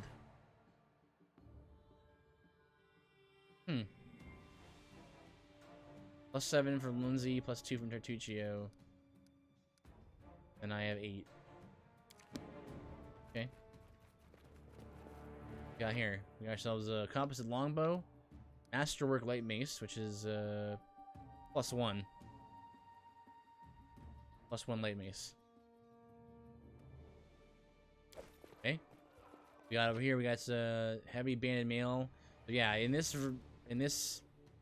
sort of version of D&D, you got arcane spell failure and stuff. So, you know, spells will fail more often the heavier your armor is. Breastplate. Watchkeeper's key. Small key that opens the northern wing of the mansion. Sorry. Tower shield. When employing a tower shield in combat, you take a -2 penalty on attack rolls because of the shield's encumbrance. Wonder if shields are more interesting in Pathfinder, because that's a thing that's unfortunate about like 5th edition. Shields are pretty boring. They're just like, yeah, I mean, they give you +2 to AC, but that's about all they do. Like, it doesn't matter whether you're using a small shield or a tower shield or a medium shield. It's all +2 to AC. Very boring. So, let's see if they'll... Yeah, I mean, I really want them to be more to the shield in 5th edition. Hopefully they work on that a little bit more. What have we here? This chest is full of gold. I guess it's for the guards' salaries, all things considered. Well, those freeloaders don't seem to have been working too hard for it. Maybe we should pocket it instead. What? No, we're heroes, not thieves. Who said we were stealing it? We'll just take the gold for safety so the assassins don't. We're stealing it. Come on, Tartuccio. We can heroically return it to Jamandi when this is all over. Let's see. Gold. Interesting. How much? I'm lawful good. So, no distractions. Finally, a voice of Yeah, see, reason. Lindsay. I'm gonna go ahead and please Lindsay because Lindsay seems like a nice character. Tartuccio. Do what you want. I don't care. It was just a suggestion. Just a suggestion. But there's a lot of money in that chest, and with all these bandits running around, it wouldn't be any better if they stole it. How much gold is actually in there, though? I can check, right? I can just see. 210. Not a small amount at this point in the game. I'm gonna leave it though. I mean, I've already looted everything else, but you know, it doesn't. Okay.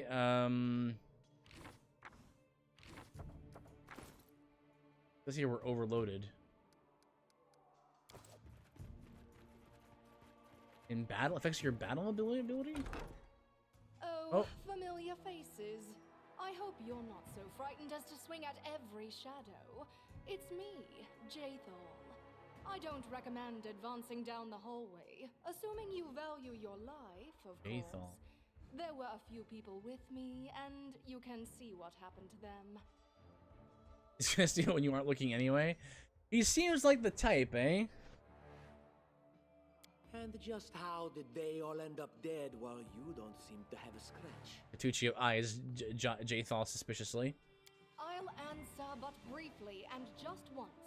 Further scares and explanations will wait until we aren't being hunted by a group of assassins. Deal?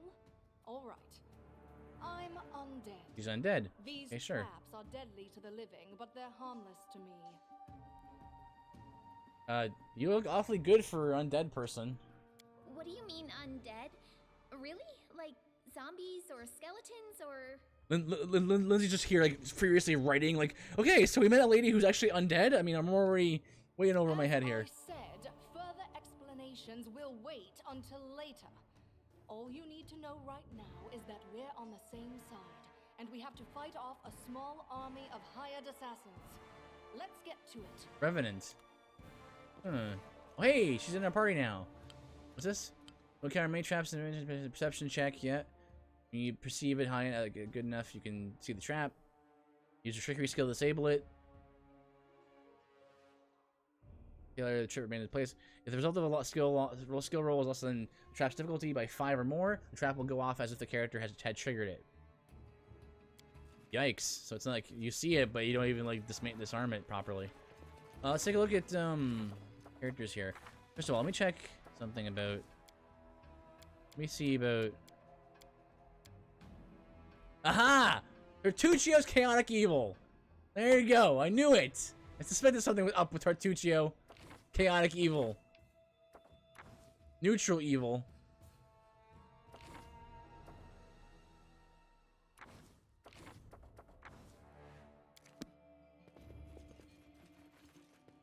Now I really don't trust him.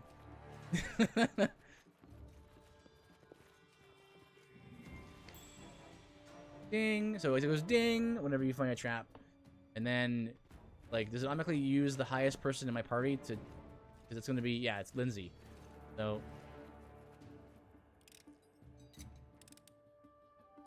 Okay. Makes sense. Borrowed beads. How's their inventory looking? It's medium. So yeah, it looks like, yeah, everyone in the party shares the load on how carrying stuff. She's a very strong lady. Ding! Oh, you're good. Oh, another one.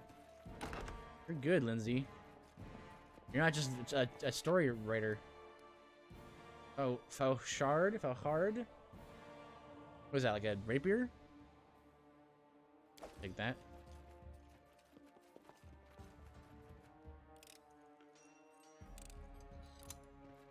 Nice. Oh, scrolls. Scroll Shield of Faith. Scroll of Bless. Oh. Yeah, scroll. So use item that allows you to if a character to use it, the character must have use magic's device skill, or it can be a class that which could eventually learn a spell to cast from.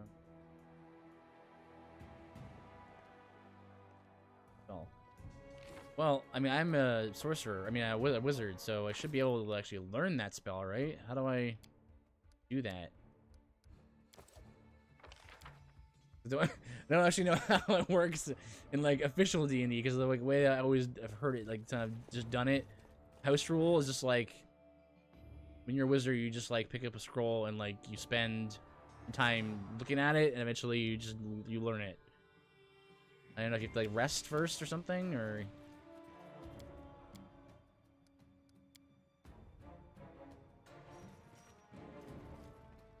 Oh. Your spellbook. Oh, yeah. What are you doubting for? I'm telling you, Jumandi's cash has to be here somewhere. Hurry it up before... Stop! Someone's coming! Hey! Oh, Assassin goes first. Alright, he used the full round action there. He dashed. He used the 5th edition term. We'll just start shooting here. That's a good hit. Alright, Scythe Lady. Bring it in. Bonk! Oh, a 7, nice. That gotta be a dash. Yeah. Bonk, nice. Can we 5 feet? Boop! No.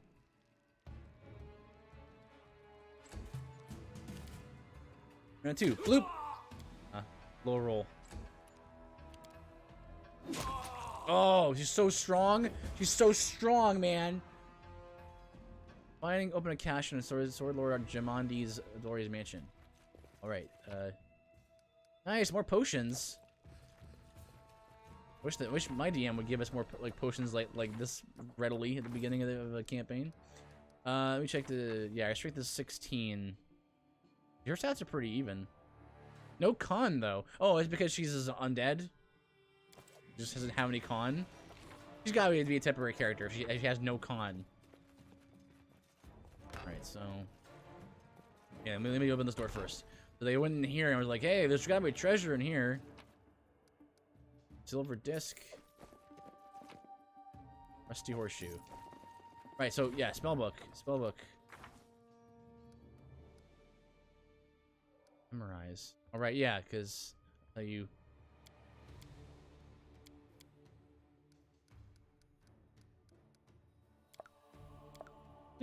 think. I see, yeah, you have to forget spells and memorize other spells here.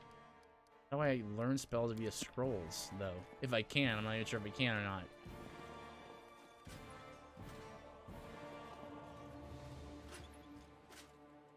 What?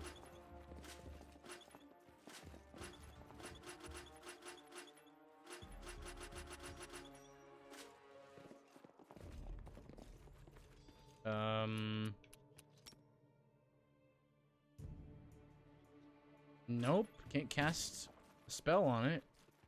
Try the other room.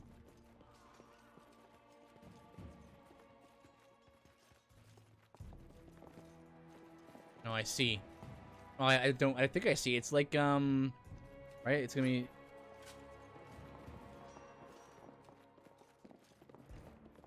It's like Lights Out. You know that game where you hit one thing, and then it changes... One of those puzzles, yeah. They want the swords to be up or down.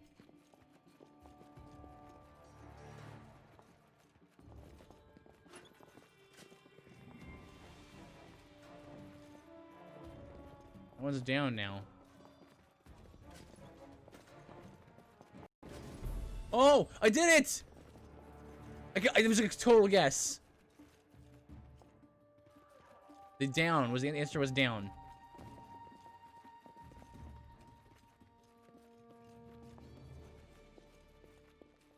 I was literally just pushing random ones. Oh yeah, nice. Yeah. We got in here 10 gold. We got carved urn. We got shining scale. We got wand of magic missiles and masterwork nunchaku. +1. Nice. Now, does this work like 5th edition, where like you get it recharges every dawn, or no? Can't tell. There's 11 charges, but it doesn't say like how it recharges. It might just be just like 11 charges and that's it. Okay, looks like we cleared the area. Well, I want to put on that those magic missile wand. Unless I have to put it on my quick bar, or I get to go into my inventory. Oh, what the? Oh, I see. Sort. There you go. Much better. Here you go. Equip. Here you go. Usable items. That on. There you go. Nice. Sweet. It was super lucky.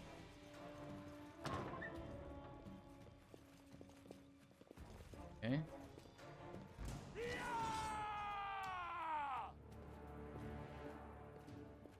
Look out! Ouch! Okay, that was a 1. No big deal.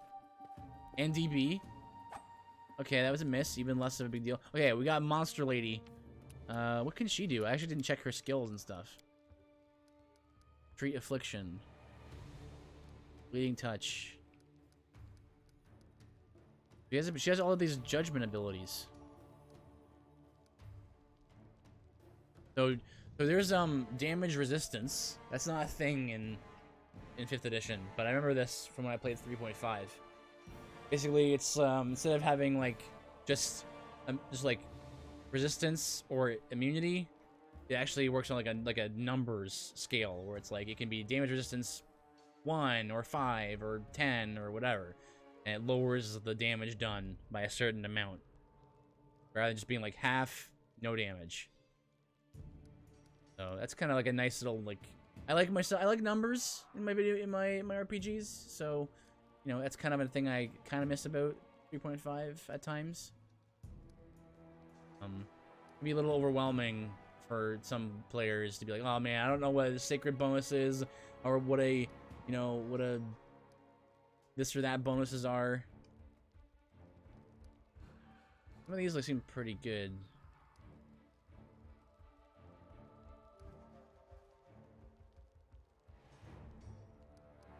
Justice Healing. Fast Healing 1. These are probably like stances, I assume? I assume these are stances. One sacred bonus on the saving throws. Resiliency magic thing.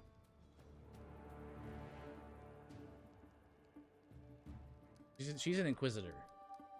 I'm gonna stick on +1 sacred bonus to all weapon damage rolls. I'll put on destruction. So this is like a stance system. Like if I click this. Okay, so now she's got that. Oh, wrecked.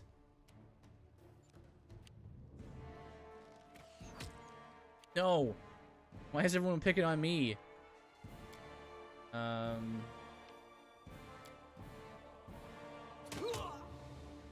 It's fine. Hey, that's right, I have Cure Light Wounds.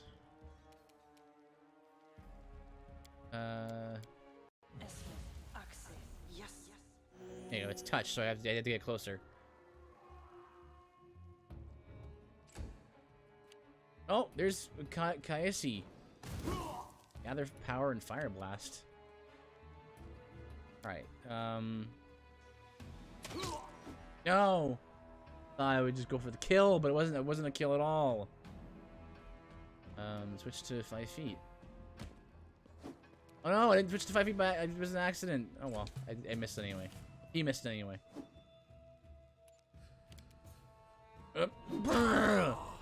Yeah. Crunchy scythe user over here.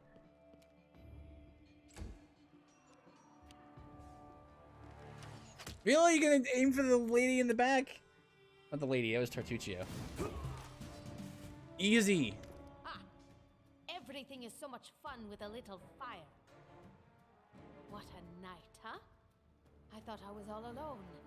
It's good you're here. A bit boring, Tiefling. chasing fool assassins without anyone watching the show. It's not fun at all. Many people have died for nothing. Of course, she's like a, the typical tiefling, right? Shh. I'm just the mysterious lady. I don't think we've met. There are assassins on the prowl. We have to go. I think we've met. I am Kaesi, one of the many here who seek a better fate, answering the call of Lady Jamandi. But unlike the others, I never dropped my guard, day or night. It's why I'm still alive. There are assassins on the prowl. We have to go. I don't know where you're heading, but I'll be at the entrance to the main hall. I think I saw some guards there. Join me there, if you wish. Tiefling salutes you and runs ahead nimbly. Help the wounded dwarf. Not before stealing all the things. No, I'm not stealing it. I'm repurposing it. Oh, there he is. Oh, that's the guy from before. I can sense your silhouette hovering over me. It won't be much longer. Soon we shall meet, O Lord of Oblivion. Groetus is the god of the end times, a sentient and cruel moonlet that looks down upon the boneyard and waits for the last living soul to die. When Pharasma judges the last soul after the last living body dies on the material plane, Groetius will descend into the boneyard and move on to the material plane to clean up and pack the dust away for all another reality. No one really knows what Groetius is going to do once the last soul is judged, but it's generally accepted that will not be pleasant. Why is he talking about... This guy... That guy doesn't sound good.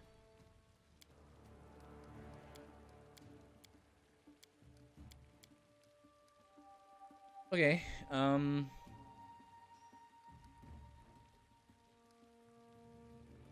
That's impossible. Oh, it Yes. it seems you. No, that wasn't my check. That was someone else's check. So the game always assumes that you're gonna use the highest check you have character you have, which makes perfect sense. 15 difficulty class DC. Yes, you're fine, Harim. It seems I will live. I suppose I must postpone meeting my god. Not for long, I'm sure.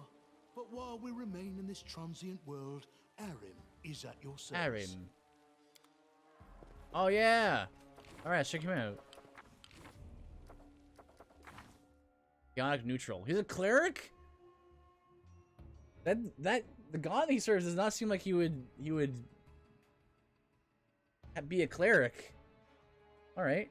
14, 16, 18 are his good stats. Makes sense. Got... Oh my goodness. Well, I guess that's not... That makes sense, right? Ability and stealth, but he wouldn't be very good at.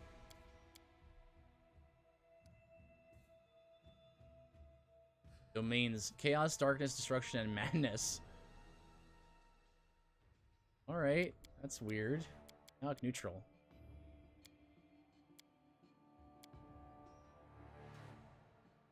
Oh, that's right. They all have like backstories and stuff.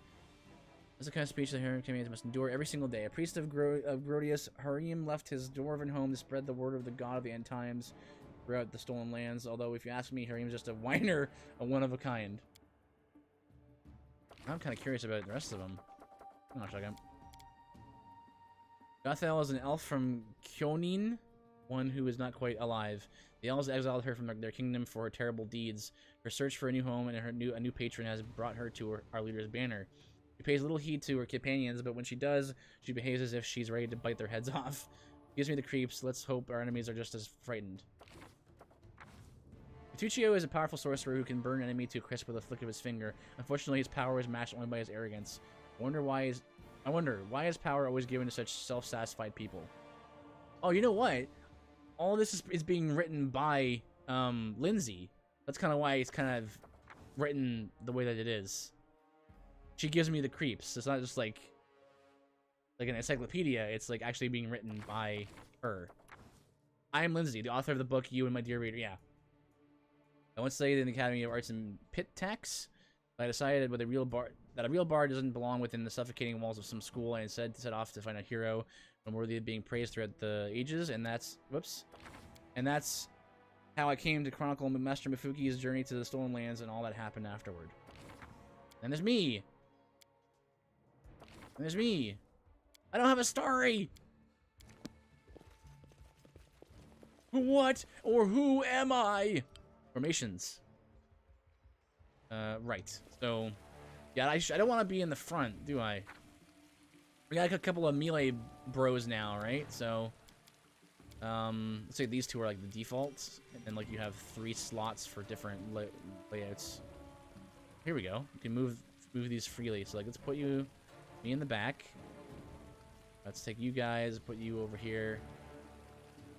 Lindsay, you can be in the middle because you're the bard, so you can like, you know, inspire us, and you can stand in the middle. And then, go. Something like that is good.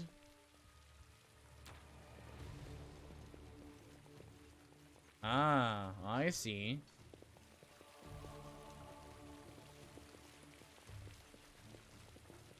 Cool, alright. Now I know I'm a frequent saver. So I just, you don't know what's gonna happen next. Dude's over there. Like, that's what we should do next. You, run and get an axe. You, bring more water. You, stay here and hold our defense. Those assassins are still around here somewhere. The stout man's unshaven face is covered with scars. There's blood on his armor, but he doesn't even seem to notice his wounds as he confidently gives the orders to the guards. Aha! Some of our guests survived. Good. You need to get to the banquet hall and help Lady Jamandi. Who are you? Tested House Garess, a fighter in the service of Sword Lord Jamandi Aldori. Right now, I'm in charge of the mansion guards. As you can see, there's a lot to do. Garess. House Garess is based on the western part of Brevoy in the foothills of the Golushkin Mountains. It is led by Lord Howland Garess, who is a widower. His adoptive heir is Toval Golka, a dwarf and son of the clan chief of the Golka Dwarves Holding. House Garess had a good relationship with the Golka Dwarves until the dwarves vanished. Members of the house worked the metal that the dwarves mined. House motto is strong as the mountains. Oh. Eston Garess. If I were a rich and influential lady like Jamandi, I'd also get myself a manly captain of the guard. Or two. What's going on here? Someone opened the gate. Let in a group of assassins in the middle of the night. Assassins, that's what you do, right? Every DM's gotta throw some assassins your way at some point. To get reinforcements. We cleared the passage so you can get through. Just try to avoid inhaling the smoke. We'll be right behind you. We just need to put out the fire first to save the mansion. Considering Lady Jamandi's fate, I'm not surprised that a whole pack of assassins were unleashed on her, including a that giant dude. That's definitely the boss. What could anyone hope to gain? But no way. It's probably gonna be because that guy was really strong. I saw his. He did like 39 damage with that like cone of cold. So that's probably not gonna be a guy that I'm supposed to fight at this point. Maybe it's gonna be one of those like you're meant to die kind of things. It doesn't really happen in D&D too much. Do you need any help putting the fire out? We'll manage. I've got my best people here, those who still live. Your place is by Lady Aldori's side. It doesn't seem right. What if some of the guards are wounded? We need to help them. Where's the You'll hall? have to run through the fire. We've almost put it out at the entrance, so your main concern should be to Yeah, not don't inhale any inhale the smoke. Hold your breath and take The first right. then head I get the straight sense down that I'm the supposed to like rush through this part. Fire doesn't frighten me, thanks to hell's blood running in my veins. Wait, so they just straight up hell? Not it's not Avernus? Catch up. Just straight up, yeah, hell. Okay, well. Ethan Girl starts off and dashes through the fire. Oh, I should have done the glossary for that. Oh. Abadar. Abadar, the god of cities, law, merchants, and wealth. They're called the god of walls and ditches in the Eastern Dragon Empires. Known to be a patient deity, maintaining a strong neutral stance on his actions. That's forth to expand civilization and in order among the peoples of Galarion. Abadar. Go through the fire. Oh! Some game events play as illustrated bookless episodes. The decisions you make during these episodes can have drastic impact on the development of the game's plot. As with dialogues, you will often need to make various skill checks during these episodes. Depending on the circumstances, sometimes you will need to choose one of your party members to do something. This is kind of interesting. And so our adventure started earlier than much more tragic than we expected. The whole team who had gathered in the hall yesterday had been reduced to but a handful of brave souls, led by Master Mifuki and not at all by that scoundrel Tartuccio, no matter what he may have imagined for himself. That's definitely Lindsay writing that. No editorializing, Lindsay. Jamandi Aldori was waiting for us to but to get to her, we'd have to march through fire literally. As we approached the building, we okay, interesting. So it seemed like they were really like talking about like you gotta be quick about this. So I think doing either of these first two would take too long. I'll do this one. It was a good thing we hadn't wasted any time. After entering the building and taking a few steps forward, the wall behind us slanted and crashed down with a terrible cracking sound, blocking the way back. While we may not have planned on going back, if we'd come in a little later, the flaming logs and red-hot bricks would have fallen right on our heads. Regardless, we were left with only one way to go. The hot air burned our lungs and our eyes watered from the smoke, but Master Mifuki led us stubbornly through the flames, while Tartuccio did nothing useful at all. We made it to the hallway leading to the banquet hall when we heard someone calling for us. It was Valerie, one of the guards I had chatted with a bit in the banquet hall. Even then, in that calm setting, I had been stunned by her beauty. But now, amid the smoke and flame, she looked like a celestial avenger. Asimar? An armored deity, menacing but beautiful and merciful, descending from the higher plane spheres to help us poor mortals. She held a burned, barely living guard in her arms. There are 2 more, she shouted as she passed by us. They're wounded. Help me pull them out. Tartuccio grumbled something about how Jamandi was waiting for us. I have a feeling she might not like Tartuccio that much. I suspect. Tartuccio grumbled. Meanwhile, Master Mifuki rushed to save the guards from the fire, shouted to Valerie that she should leave them and join us to help Jamandi. Well, I'm not good at athletics. I should use diplomacy. I'm much better at that. I failed. Valerie hesitated. For this valiant warrior, 2 things came above all else. Loyalty to her pledge and duty to her comrades in arms. Now she had to choose one over the other. A burning house is no place for arguments. While Master Mifuki tried to convince the beautiful guard to join our team, we all inhaled a lot of smoke and received several rather painful burns. But in the end, Valerie agreed, and our small team bravely made our way to the dome of the banquet hall where the battle was already in full swing. Oh no! I rolled a 4. I rolled a 4. That happens, right? Okay, so we're all like partially injured, looks like. Thank you, Valerie. I owe you my life. It looks like we're also all fatigued, except for Jalfel. What's her name? Jathal, because she's undead. So we're fatigued, it says. So let me check here. A fatigued character cannot charge and takes a -2 penalty to strength and dexterity. Doing anything that would normally cause fatigue causes the fatigued character to become exhausted. After a complete rest, the fatigued character is no longer exhausted. Okay. Well, that's not good, but not too bad for about half the team. Now we got another character here. We got Valerie. Check Valerie out. I'm assuming lawful good. Lawful neutral. 12, 11. Oh, she's a tank then, right? Tower shield specialist? Is that a class? Just rest for 5 hours so it goes away. Yeah. Forehead. -16 mobility, -16 stealth. Tower shield specialist? She's a fighter. Fighter subclass tower shield specialist? I've never heard of that.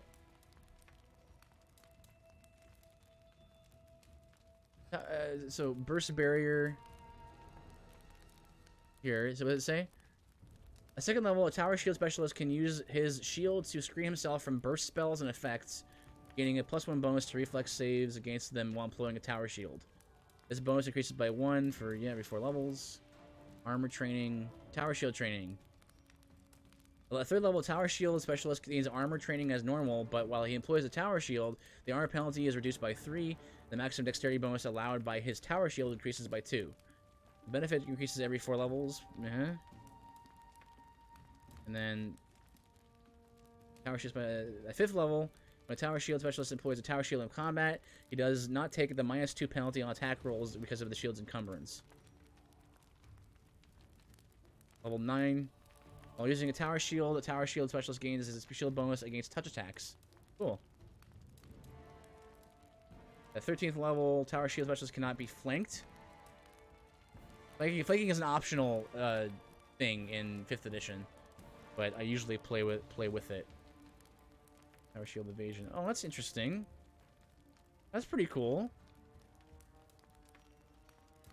Bonus feats because fighter. Weapon proficiency with the bastard sword. Well, that's cool. And she can also charge. She can't right now because she's fatigued, but Wonder if you could... What else can she do? Fight defensively.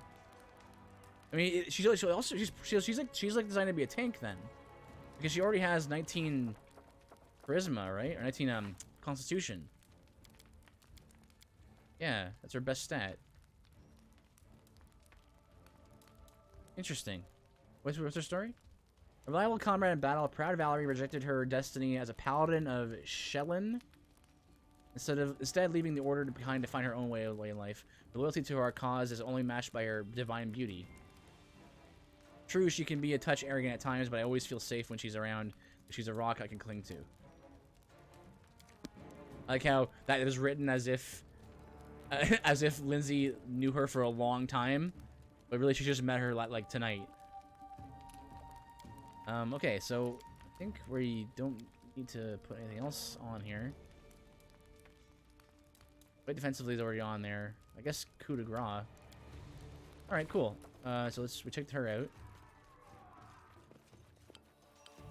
When you leave a location, you can receive collected items from defeated enemies, loot from other choices. Anyway. Oh, really?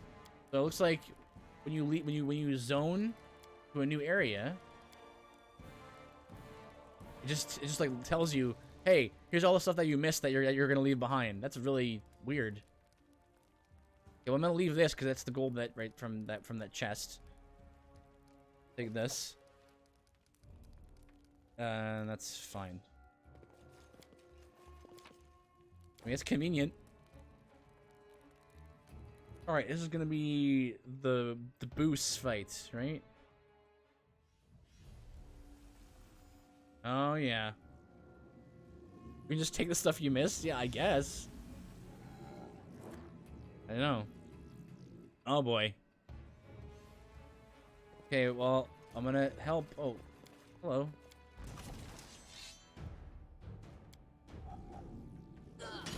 Okay, hang on, Jumanji. Is Jumanji gonna die here? And of course, it wouldn't be complete without the fight wouldn't be complete without any with some rift channelers. Oh, good job. Right? We gotta deal with channeling, you know, some monster, some cultists, right?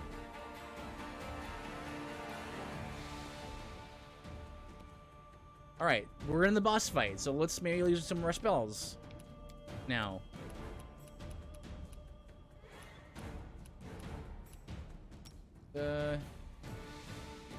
Oh, this guy's got. Assassin Leader's got some mirror. Was it mirror images? Also, rift channelers. Probably want to kill the rift channelers, right? Because whatever it is they're doing, they're gonna be a problem. I mean, it's like a rule. Mage is gonna mage, right? If you leave them up too long, they're gonna mess you up. Oh, good, he ran past me.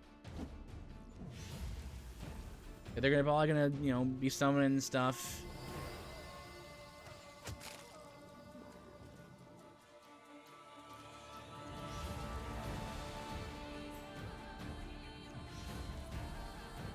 Maybe they're keeping the barrier up.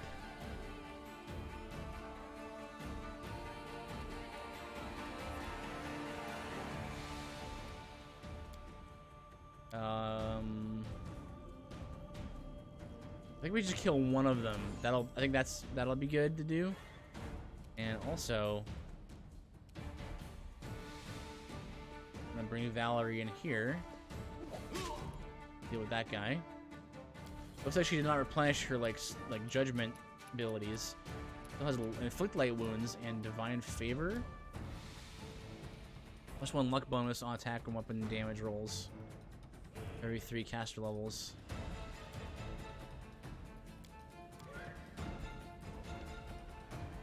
For a minute. That's pretty good.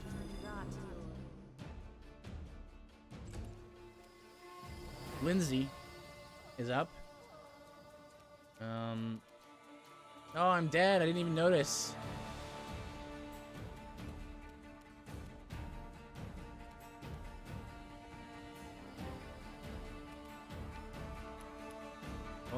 This is why I got her wounds.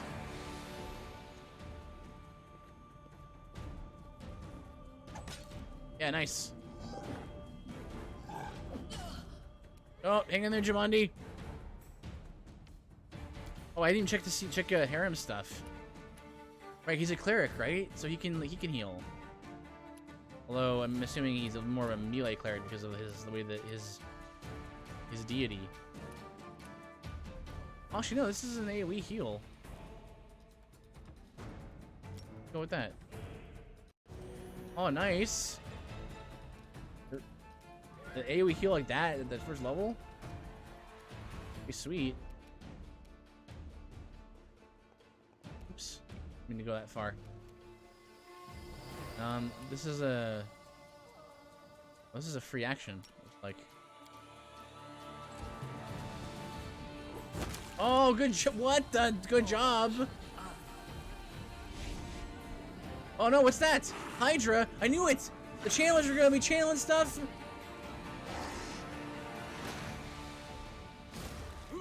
Yeah, get him! Get him! Alright, oh, wait, right, so... Stand up.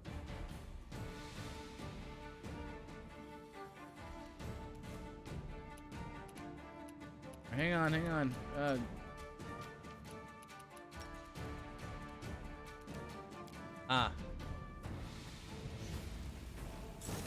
Darn. Yeah, help out, yeah! Hey, good heal. So it looks like in Pathfinder, standing up takes your full action, your full movement, whereas in, I'm down again. Whereas in 5th edition, it takes half your movement. So if you can move 30 feet, standing up from prone it consumes 15 feet of movement. You can still move 3 spaces. Kill this guy. Yeah, nice.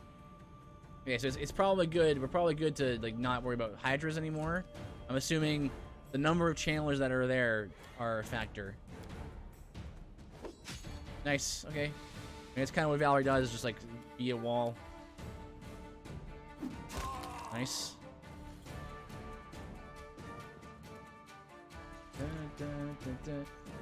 Okay, and then we got Lindsay. She's out of spells. How do I give a potion to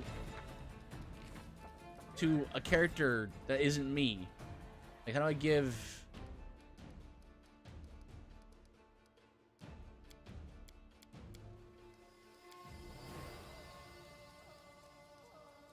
You not give a potion to, like, what if you want to feed, like, give a potion to somebody?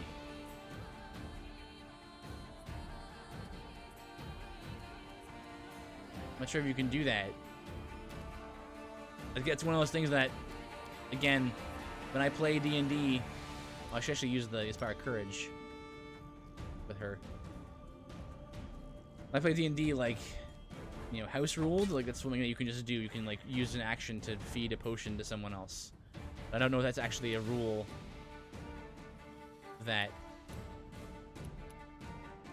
I can use this again.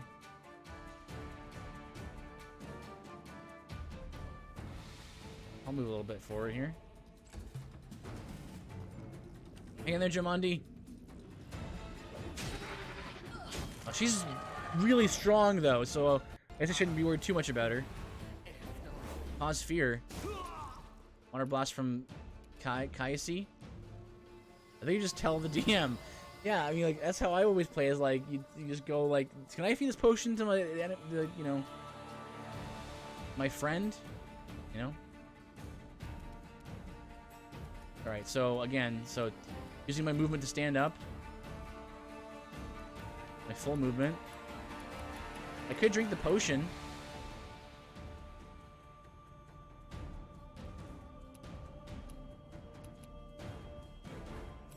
I don't know. I really want to like get in there though. Hit something. Let's see. Into the apprentice. What? Does he have to strike creature within close range? Target is one friendly creature within close range. Felt like ability. A standard action, you can make a single attack using a melee weapon at a range of 30 feet. It's treated as a ranged attack with a thrown weapon. It says you cause your melee weapon to fly from your grasp. Why is the target an ally? Like, what if I target? Oh, there comes Amiri! Oh, wrecked! Oh, she's fine. She's fine. Ouch.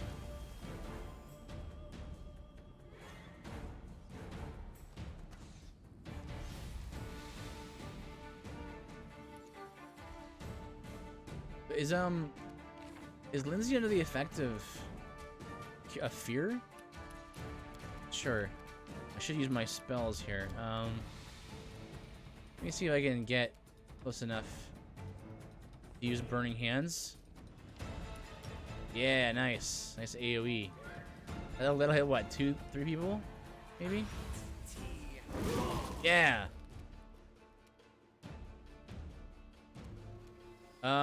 Valerie is the wall, so I'll use her dash action to move in position here. Just to, you know, lure them.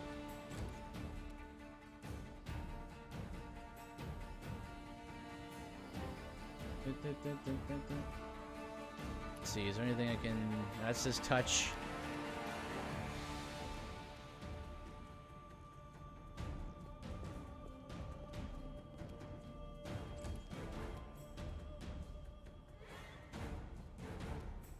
And again, we're gonna focus on, well, these are at full health. I'll nice.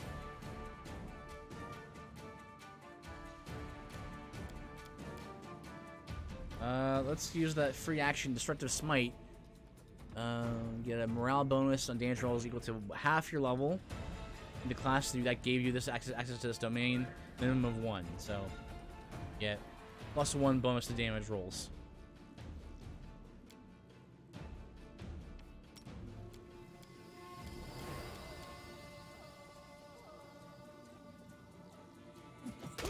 Oofus! Oof! Is there an enemy over there? Oh, Sphere. We'll save.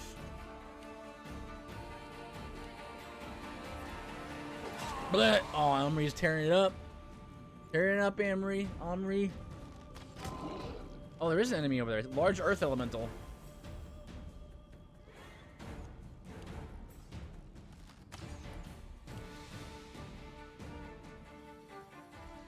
Now, I'm assuming... Does it say creatures or any creature in the area? So yeah, I can't do that with her in the way. Darn it, it's so hard to aim some of these spells.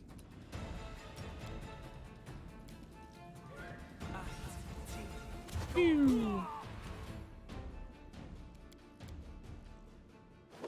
No, 5 versus 12.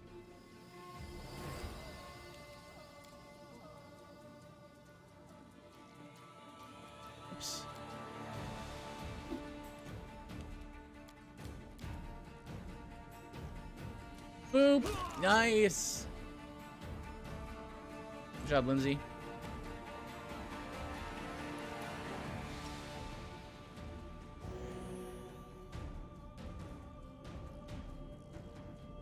Alright, are we...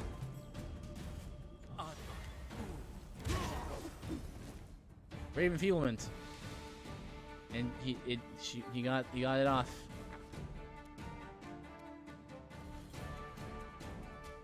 Once again, stand up.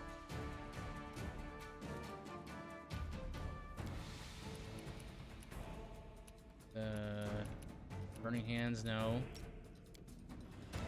Dun, dun, dun. Ah, the mirror image absorbed it. Blech. You guys doing over there? I don't even see where the elemental is. Alright, just give it up. Give it up, assassin leader. You're done. You're done. You're done. 12 damage. Good roll. What was that? That was just like a 1d10 plus 2. Yeah, max damage. Oh, boop. Nice. Good job, everybody. Oh my goodness, look at all these stuff that the leader had. Light potions, bark skin potion. Unidentified bracers. Alchemist fire. Acid flask. 2 acid flasks. All enemies sent within a 5-foot burst. Oh, sending on a target creature. I see. So it's actually like it's a ranged burst. Blast. Or it depends on how you want to call it, classify it. I'll take some of these. I'll take these. I'll take all these potions. And those bracers. Alright, so that was like the first boss fight. Hang on a second. Wanna move you here. Move you here. This. You guys can be in the front row. And what are we doing over here? Frost Giant. Great Axe, don't have one of those. Can't look at the Earth Elemental. Hey, how you guys doing? You guys alright? You guys did really well. You're pretty buff. Thank you for your valor and bravery. The enemy was strong, but you were stronger. And that means I made the right choice. Just as I thought, there were worthy leaders among you. I'm especially grateful to them for the courage and common sense they showed while defending the mansion. But this attack means we have even less time than I thought. Someone already knows of our plans and is acting against us. You'll begin your expedition immediately. Oh. Lady Aldori, please, I know who arranged this attack. The vile king of Pitax, Irovetti. What's more, I know who among us works for him. Hey, you! Show everyone the ring. Oh, I see. You think I wouldn't recognize Irovetti's seal? That's why he wasn't killed. The bandits recognized him as one of their own by this signet ring. You see? He gave me that ring because he was trying to frame me. So you try to use diplomacy, which diplomacy 10. I have a +4 by default.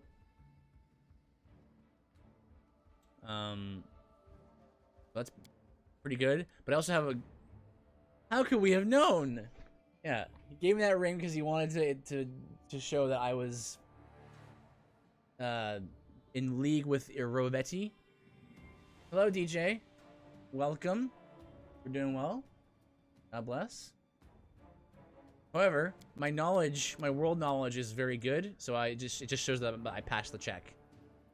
It says, I have no connection to Pitax, but Tartuccio's name, accent, and clothes seem like he came straight from there. Which of us looks more like they might be Irovetti's spy? Probably, yes. But this evidence is circumstantial. Oh, okay, let's look at the moment. I'm sorry to hear that. How you doing? I'm doing really well. I was a little late today, but on the stream, but busy day. I'm happy to be sitting playing games and streaming. Look forward to it. Okay, so Jumanji is like probably yes. I wonder what happens if you can't pass any of these checks. Probably yes, but the evidence is circumstantial. Fine, okay. I mean, it's my word against his, I suppose. There's definitely a spy among us. But who? All I have is one word against another. Right. I'm afraid you're both under suspicion. No, we're still under suspicion. They both came to your aid, Lady Jamandi. But a liar's cunning knows no bounds. I've never met these two or their companions. For all I know, they're all conspiring spies. I suppose for all you know, right? There's not very much about this situation. How could you say that? We fought together. We literally went through fire together. And then you vanished into thin air. After you promised you'd wait. My words might be rash. I bet my life despise anyone but this man. I saw Yeah. he dealt with those creeps with my own eyes. A true warrior. True warrior. I'd go with him through hell and high water. Even though he died like 3 times in that last battle. A true warrior. He kept getting raised and then not the conscious like a champion. Okay, so she's firmly in the Mafuki camp. Lady Aldori, don't listen to this thick-headed barbarian. She doesn't know what she's talking about. During the attack, our leader showed his true colors. He forced us to break into the armory. Aha. Okay, so there were multiple times throughout here where Bertuccio is trying to get me in some trouble. One check here is for the armory. The other one's if you steal the coins from the box.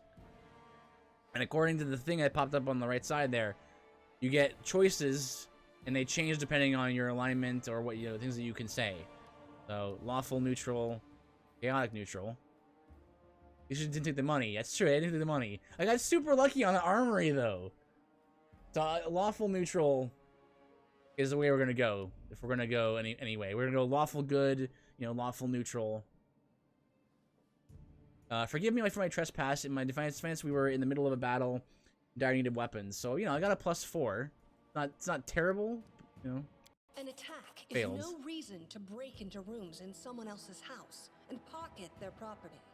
Well, I mean, I suppose it's fair. That was a sound decision. Sometimes one must act at one's own risk and peril until crossing the boundaries of what is allowed. No, Valerie's on my side. Is no crime.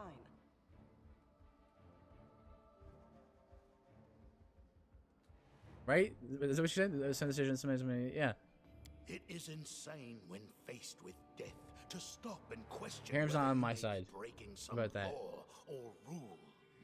Even more insane would be to ask forgiveness for making the right decision. Sorry, but your words display a lack of wisdom. Wait, no. The senior stuff is faced with the death to stop and question whether you may be breaking some rule or law. Law or rule. So maybe, I guess no. I guess he's sort of, well, he's neutral, right? So I guess that's more of his disposition. What about that trick he pulled right before we came in? What trick, Tartuccio? Some scoundrels set your mansion on fire, and as we were approaching the room, we saw your brave guards. Yes, he is, Jean. Dying in the fire, begging to be saved. And what did our leader do? He passed right on by. I didn't pass right on by, Tartuccio. I was trying to save Aldori. I mean, Jamandi. I regret that I couldn't save everyone. I would have if I could. I'm sad for the parish, but I had to decide between helping them and helping Lady Aldori. Forgive me if I chose wrongly. I'm gonna go with that. What's this one? Heartless. So what? I'm not going to worry about guards' lives when their ruler's life is at stake. Neutral evil position. Leaving them to Another die failed bought check. me mere minutes. Believe me, I would have held on until your arrival. Well, I couldn't be sure of that.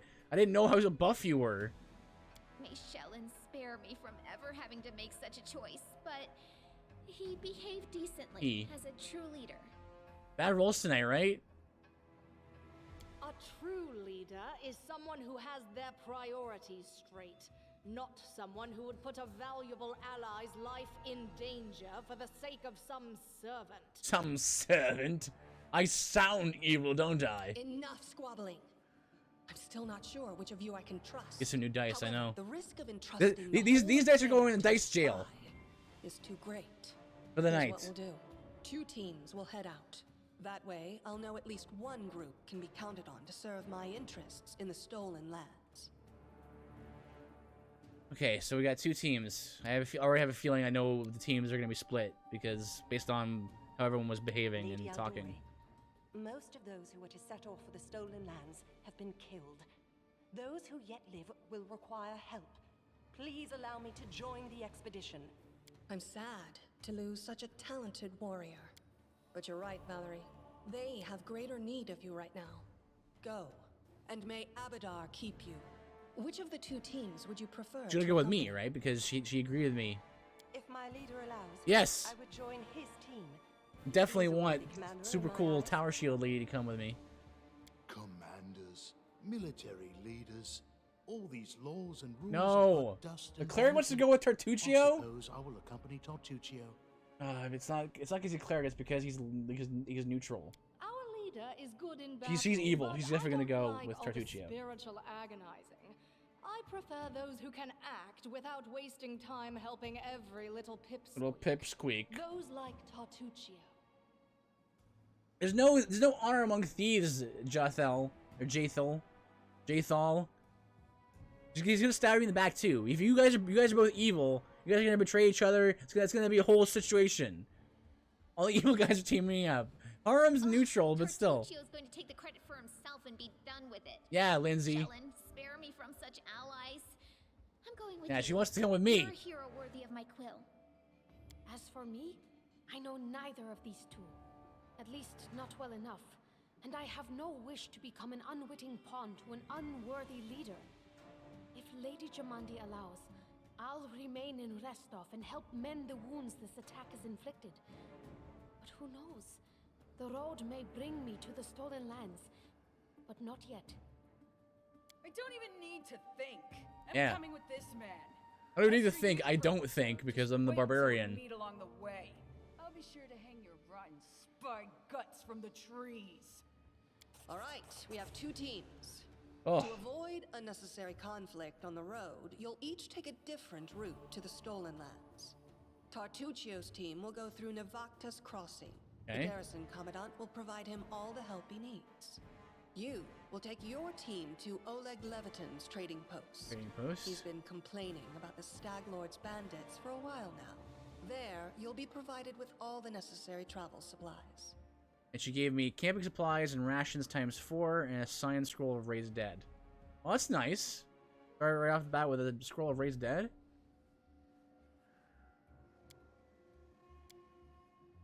Let me see here. I read that Navakta's Crossing is a village of the very south edge of Rossland, protected by a wooden palisade wall surrounding it. The southern northwest. You're both spies. Tartuccio cast Modify Memory on you before getting to the castle. That would be like the hypest plot twist. That'd be so stupid. I mean, it'd be good, but also stupid, but also good.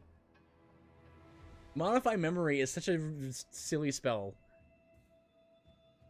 South of Rossland Road runs through the village, as does the road leading to the newly established settlement of Varnhold.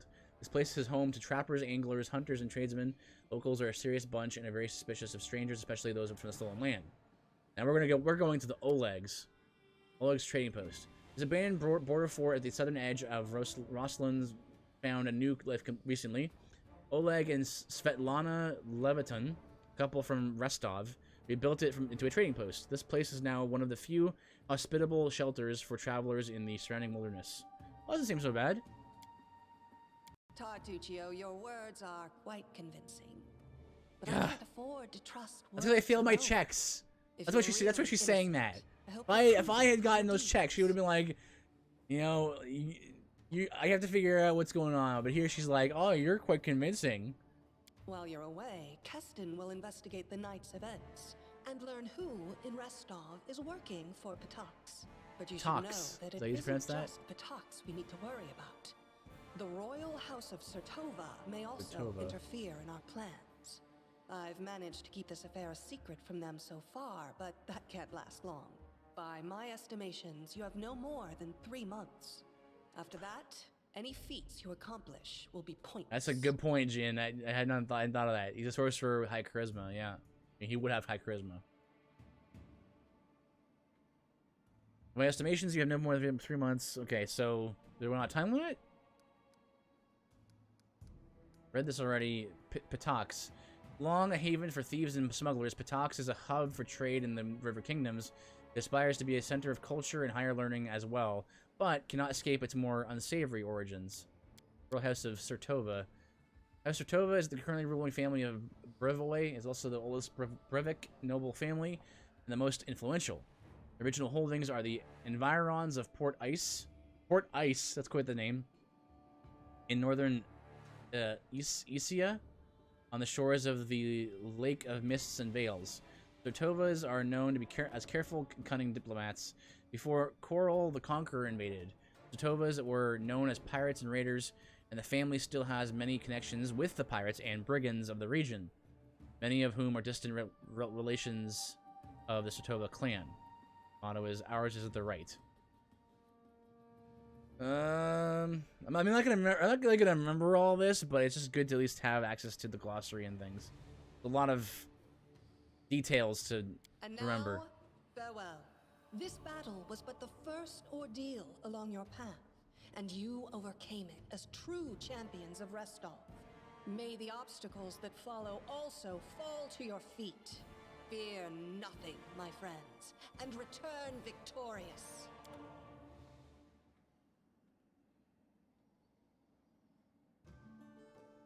Oh, we did it! Did we actually finish the tutorial? It only took us about an hour and a half, two and a half hours. A terrible night, our small team set off to brave our fate. Beware, stolen lands. Heroes are on the way. What is it? What is this? Kingdom Hearts 2? Oh, here's the map. Use L. Use L direction to start moving. So, can I just move in any direction? Oh, nope. I can only move in one direction that the black line tells me I can go. Can I like change direction? Okay, so random encounters can happen. Yeah. Are they always fights, or can they be other things? Oh. Got some lore checks, lore nature checks. Fighting some... what is this? Thylacine. Thylacine. Hey, man. Oh, look, we got all of the... almost all the data here. That's cool. Welcome back, Adamant. Appreciate the lurk, though. Alright, so... we gotta find ourselves a place to sell junk. Oh, look at that crit! Mmm, delicious. Good job, Lindsay. Alright, Valerie, you know what to do. Walk forward and hit something. Oh, wrecked! What? Sorry. Why is dinosaur a auto-modded term? What, the crumbs? Okay, well. That looks like a dinosaur. It does. Easy.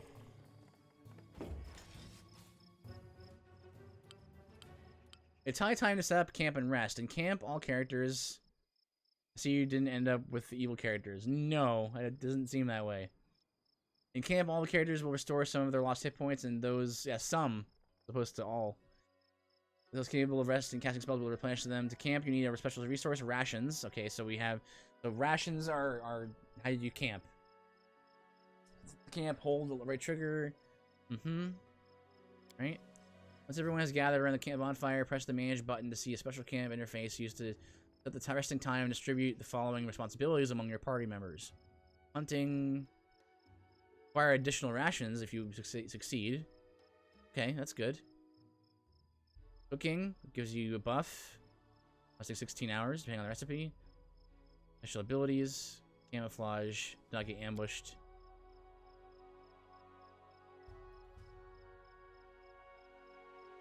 Better avoid camping in dungeons. You won't be able to hunt, cook, or use certain abilities there. Moreover, there's a higher chance of enemy attacks in such places. Well, I suppose that makes some sense, right? Skin.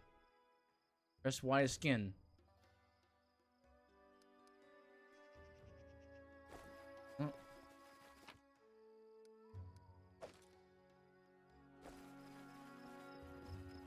Oh, I see. So I have to. So Amiri needs to check, use her nature check, her lore nature to like see if she can skin the animals. If she fails, then you can't skin it. Okay, so she failed twice there. They were in the prehistoric beast documentary. Were they? Oh, I didn't know. These guys.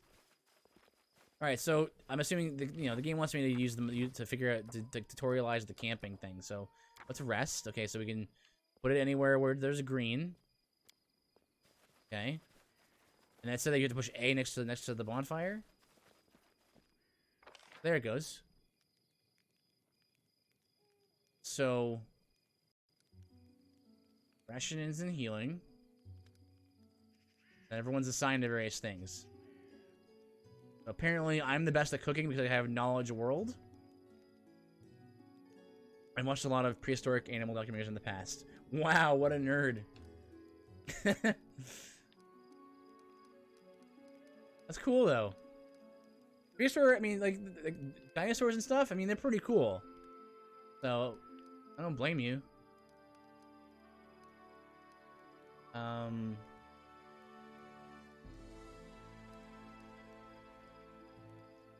Yeah, don't bring in that nerd stuff into this RPG, this 80-hour RPG, where you spend time looking at numbers and stats, and you figure out whether you're gonna cook a hearty meal or not. And you have to think about camouflage. All right, so we're all fully healed, aren't we? And I only have so many guards. Wait, someone to stand watch. They will sound the alarm if the camp is attacked. Stealth is 7. We don't need to heal, so I don't think so. True. Sorry for the nerd stuff, guys.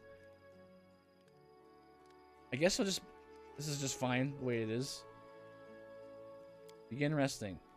Someday, I'll write a play about our adventures, and you'll have one of the main parts. Thanks, Lindsay. Then we'll see if there's at least one actress brave enough to go on stage and impersonate me, knowing that I'll be sitting in the front row. Huh. Yes. Hunting. Camouflage. I failed to roll for a good hearty meal, and the guarding went off fine. What did you do, me?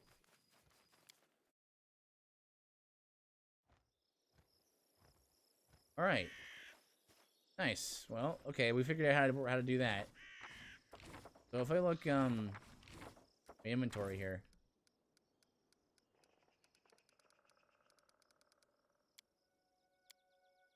Shorts. And you're the best cook, yikes. I just got a bad roll. Shared stash. Oh, there he is. Does it show me the rations we have? Oh, there it is. Or we didn't actually gain any though, but I thought I hunted for them. Oh man, I can't wait to sell stuff. Oh wait, do I check my inventory for like weapons and things? What weapon do I have right now? I have a. What does it show here? Do I check to see like what weapon I have? Like from this screen. He's using Power Shield and a Masterwork Bastard Sword, so it's +1.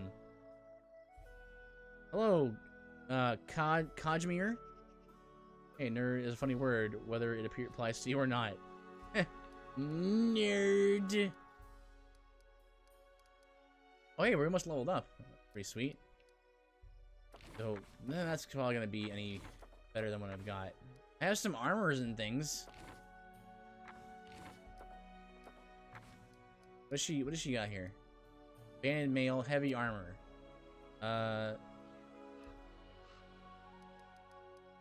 This is based on this is scaled to breastplate medium. Okay, so I'll stick with give her heavy armor. She's Tanky McGee.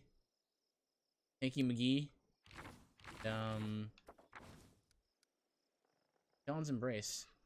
Lindsay's ring prevents her from dying and teleports her to a safe location should she fall in battle. Oh, that's nice.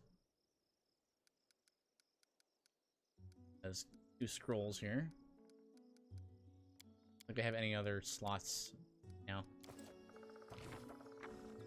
And let me just check.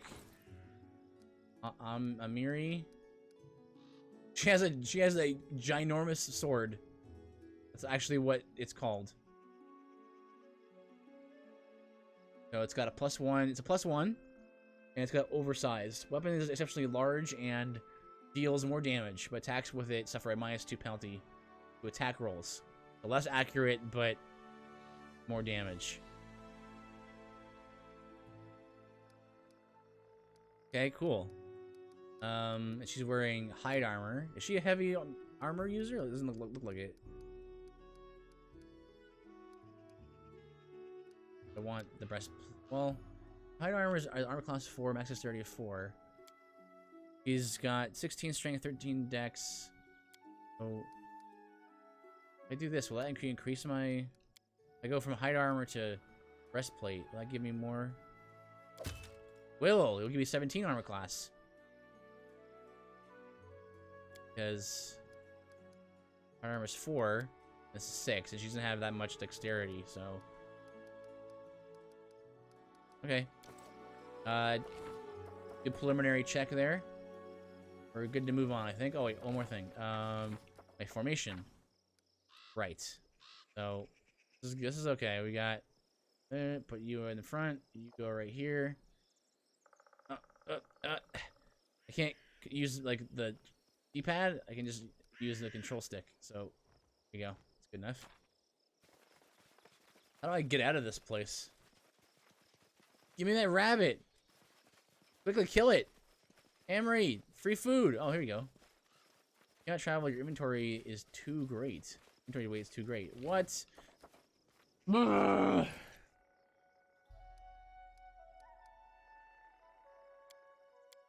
All right. Guess we want to just throw this away. Is that good?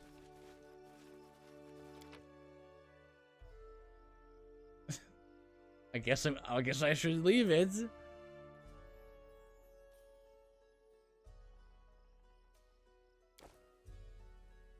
Encumbrance, please. I don't want to have to think about, you know, oh, I don't know, what should I carry with me? Anyway, not that big a deal. Am I going the right way? Well, I guess I am, but it's going all the way up here. Just continue on. Push the direction. Oh, you can choose to like stop whenever you want. I don't know what this means.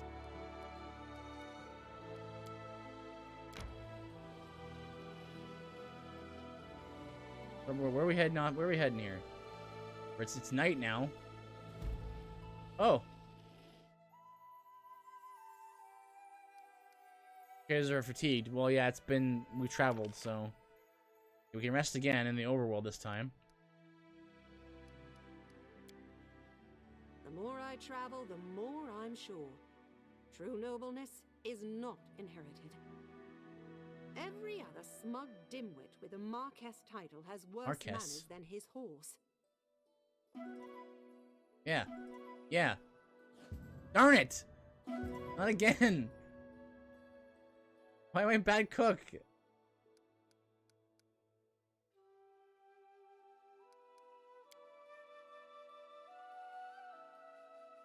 Alright, we're okay though. We're all healthy, we're all happy. Go. We made it to Oleg's trading post. Only one encounter along the way. This is the town you'll save in after a fight before leveling up. Okay. As your master save file. Save yourselves, fools. The gate hinges are deformed and the deadbolt was broken. It seems someone didn't want this gate to close.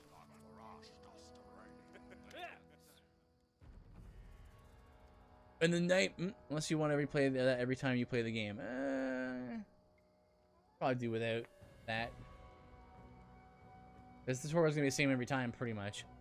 In the name of the Stag Lord, the lawful authority of the stolen lands, we demand this week's tax and some beer. And where's that pretty wife of yours, Oleg? She should serve us dinner. Quiet down, dimwit. Oleg, we're just here for the Stag Lord's tax. Hand over the money, and we'll be on our way. Some dialogues feature special options that are available only to characters with certain alignments. Requires evil specific line required. Neutral good. I want to drink some of that in my blood too. I'm sick of you. You're like locusts. You think you control everything around here. It's because you put up that painted rag of yours. You come here, squeeze us dry, and come. Ah! Oleg, a large man with a rough face, stop talking when he notices you. Ah, you must be the guest from Rostov. I'm not interested in bloodshed, but I won't let you rob this man. Be on your way, and I'll let you go in peace. Yay! I mean, it wasn't a check, but I... Woman smiles coldly. Alright, we'll leave, but what makes you think we won't just return with greater numbers? Why would we leave when we got some easy pickings from Rostov before us? We'll rip your guts and empty your pockets. Oh, that guy used the invisibility potion. Hey! You are playing with the auto end turn option enabled. This option allows the game to end turn automatically when a character finishes their standard and move actions. Well, that sounds convenient. Yeah, sure. Good job, Oleg. Oleg. They might call you Leg. What are you two doing back there? You're my tanks. What the crumbs are you doing back there? Alright, this is fine. Look, it's fine. We need to coordinate this. Miss.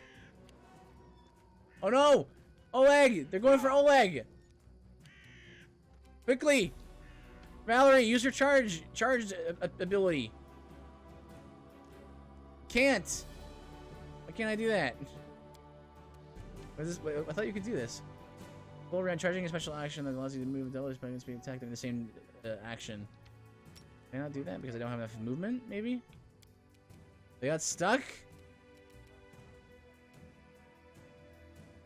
It's called Pathfinder. But. Has to be a direct line with no obstruction? Oh. I say. Oh.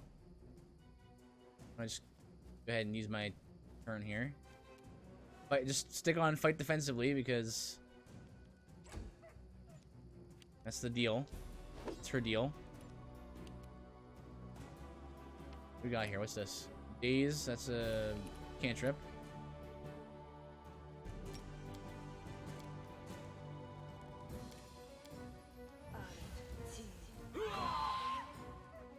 Fortitude save.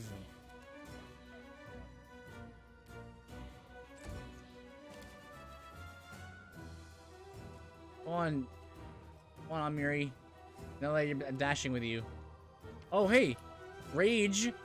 I would like to rage.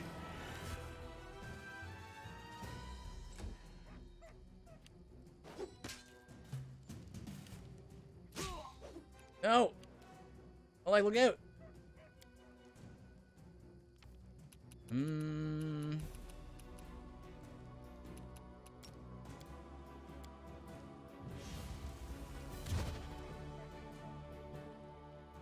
Just trying to figure out how this ability works. How's your melee weapon to fly from your grasp? It's actually me.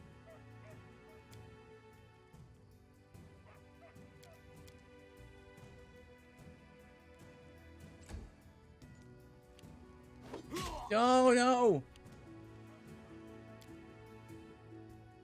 Help is on the way!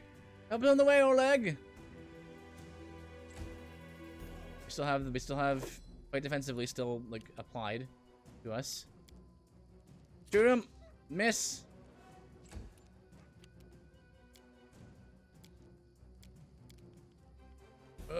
A 2v versus a 3?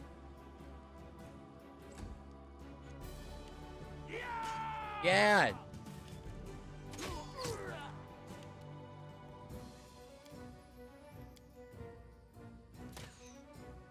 See, that didn't... I don't get how Hand of the Apprentice works. It doesn't even do anything.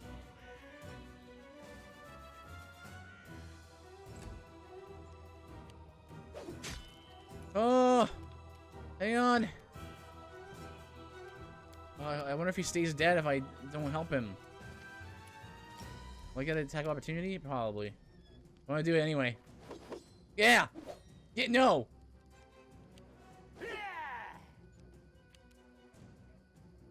And we have to have a melee weapon in hand for that to work. Oh, right. That makes sense. It says... Does it say, like, melee specifically? Yeah! I'm gonna try it with a bow in hand.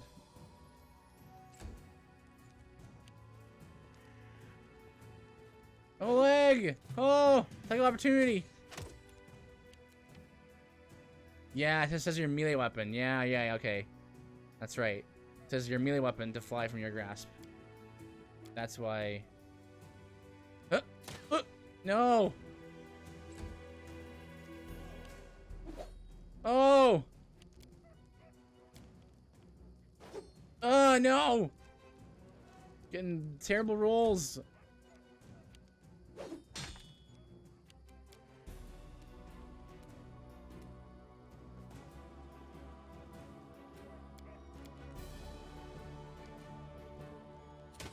No!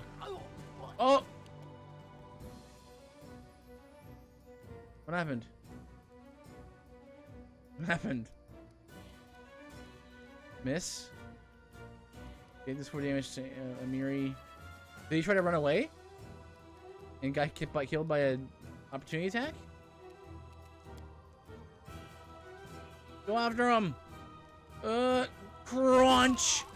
Oh, 20 damage. Just hit the other guy?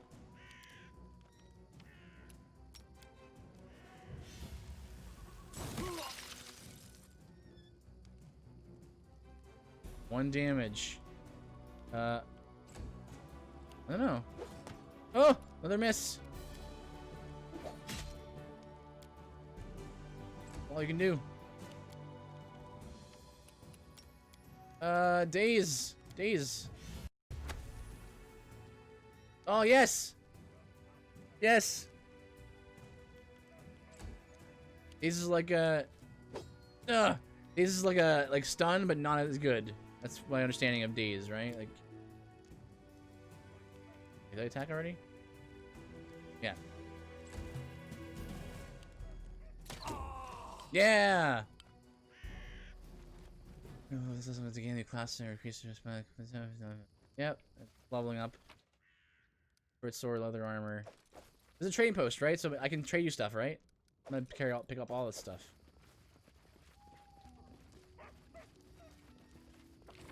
Let me just check here.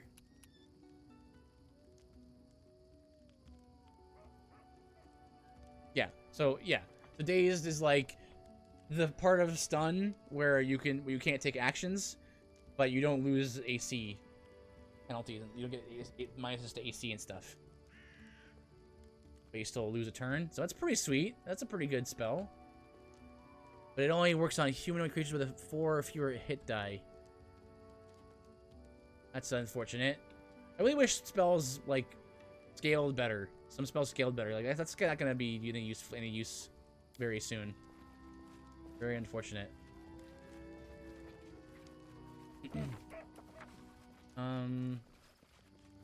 Right. Didn't gallivant. Take that, you scoundrels! Only shakes his fist, but now scratches his head and stares at the ground gloomily. The girl got away. A plague on her. He's certain to complain to the Stag Lord. Now, they came before to collect taxes, but this time they'll come to punish treason. Now what do we do? We got this on the PS4. I like the challenge and the background feel, BG feel. Hello, Steel Nation, welcome. Yeah, I mean, I'm a big fan of RPGs and D&D and stuff, so it's been pretty good so far. Definitely like the turn-based. Oh, Baldur's Gate. Right. Well, I definitely think that the turn-based option is the way to go. If you're gonna be like a D&D like, I think that over the CRPG is a better like facsimile. Now what do we do? If only I could send Svetlana somewhere safe and show those rats what's what. You notice a fair-haired woman approach. Dove, what are you doing here? I told you to stay hidden. It's all over. I saw it. I just needed to be sure you were all right. The woman looks at her husband tenderly, if with a hint of sorrow. Oleg mumbles something as he looks away, embarrassed. My name is Svetlana. I'm sorry your arrival to our trading post turned out so unwelcoming.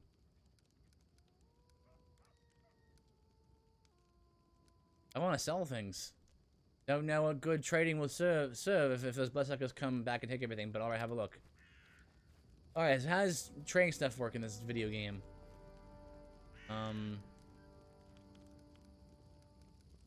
Also have this unidentified thing. Oh wait, it's identified now. Oh, nice. Like most bonuses, an armor bonus does not stack with armor bonuses from different sources, such as bonuses from wearing armor or from mage armor spell. Most bonuses, an armor bonus from different sources.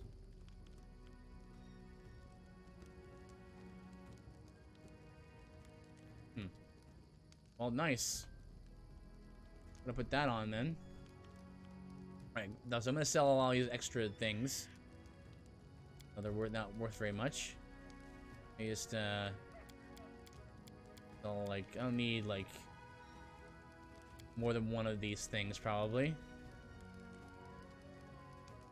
Sword. This is a masterwork nunchaku, so I'll probably keep that. There you go. Sell some of these.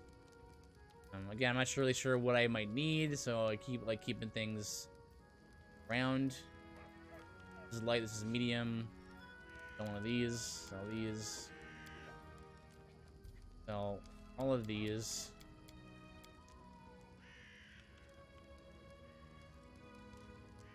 These look like they're just meant to be sold.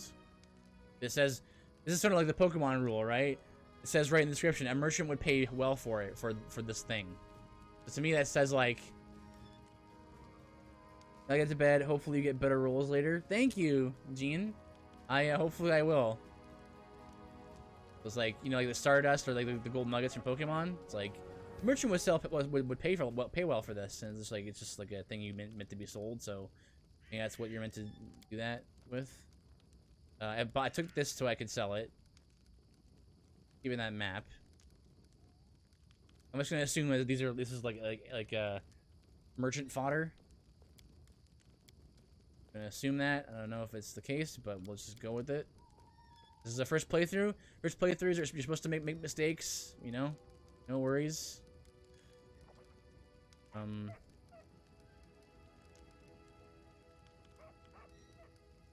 Right, so that's lots of merchant fodder. Okay.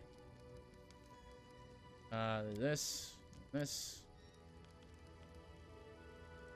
map seems like it would be useful, but there's an offer button that'll auto sell all the fodder. Oh, really?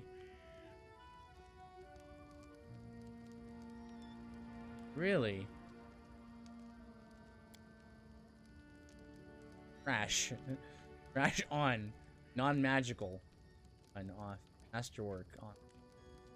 We'll go with that.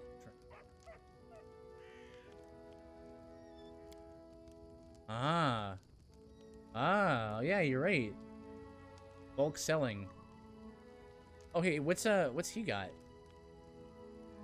Bunch of masterwork things, so +1s. I mean, I don't have any money, so probably can't buy anything. Look at all the different weapons there are. What the heck? But are these all like the same thing, pretty much? Like, there's no actual difference in terms of, like, bag of holding. By price. Oh. Ascending order. Descending order. There it is. Bag of holding small. Minus 100. 2,500 gold! That's a lot of gold at this point in the video game. Used to be common cloth. The bag of holding opens into a non-dimensional space. A non-dimensional space. Its inside was way larger than its outside dimensions. Regardless of what is put into the bag, its weight doesn't change. This allows parties to carry additional 100 pounds of weight without suffering any negative consequences. Right. Cool. Well, that would be good.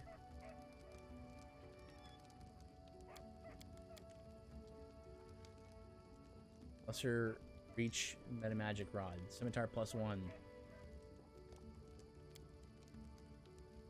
+1 enchantment, both attack and damage rolls. Ring of protection. +1 deflection bonus to AC. And bonus of the same type you don't usually stack. Yeah, that's usually how it works. That's why it always says like deflection bonus and morale bonus and sacred bonus, right? Because those are all different types of bonuses. Something I kind of miss with 5th edition. 5th edition tries to simplify things by not having all these little bonuses, where it's just like, you know, you either have a +1 or a +2 or +3, or you have advantage or disadvantage, and that's pretty much like that's mostly what you end up having. I mean, you can, for the most part, that's all. Like, it's kind of how numbers will work, and that's not really a numbers game as much, which I don't. There are pros and cons to it. Anyway, no. Oh yeah, you go back over here. You go confirm. Wait. Yes. Oh, you hold it for confirm. All right, so we have 643 gold. We still need so much more things. Heavy things are heavy.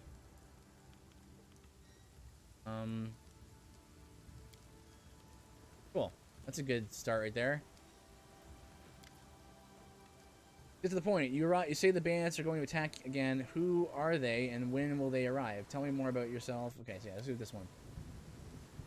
Who are they? That's Stag Lord's gang. That's who. What's going on with the screen right now? Oh my gosh! The land seem team with bandits like big bugs in the biggest hut, and you just stirred them up. They have a camp not far from here. I expect they'll be returning in full force in a day and a half, maybe less, or half a day. Stag Lord won't take an insult like this lightly. Lawful good. I appreciate your good intentions. I may not have the best of manners, but Oleg Leviton is the last name you'll hear accursed of being ungrateful. If we manage to defend this post, I'll reward you proper. Nice. Weather heavily affects ranged weapon attacks, bows, thrown items. Really? Do casting certain kinds of spells affect, like, does the weather affect that? Like, if I use like a lightning spell in the rain, does that matter? That would be cool if that mattered.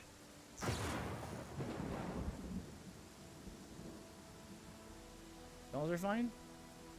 Like if I use a lightning spell during a lightning storm, will it be better? I'm sure you'll find out. Yeah, I probably will. Let's see, Alchemist Fire. We can put it by the gate, light it off with a burning arrow, then the bandits are nearby. Yeah, I can do that. But that could set the post on fire. Well, maybe if we cover the walls with something to protect them. Alright, yes. No affinity must look like that. That would be cool, though. Oh, okay, well. It's something that happens in Divinity Original Sin 2.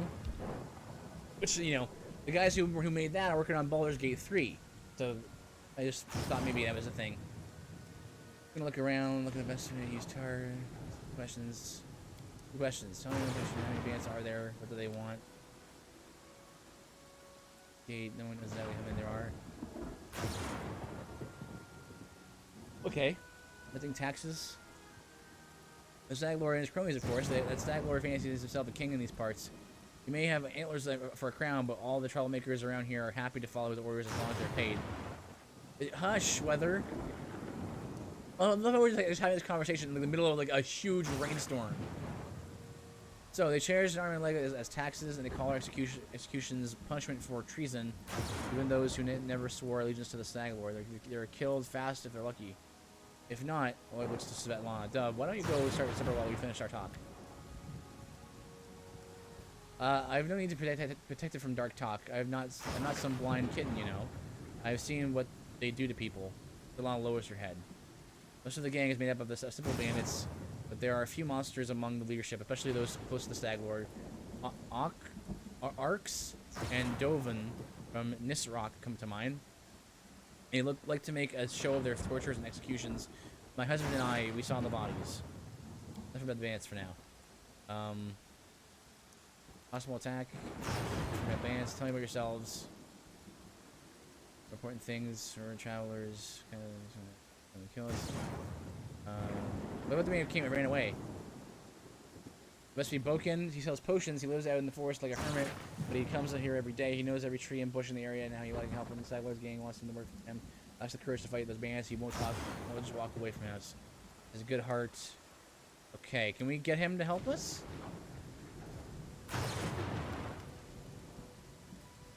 We can use your help to find the bandits.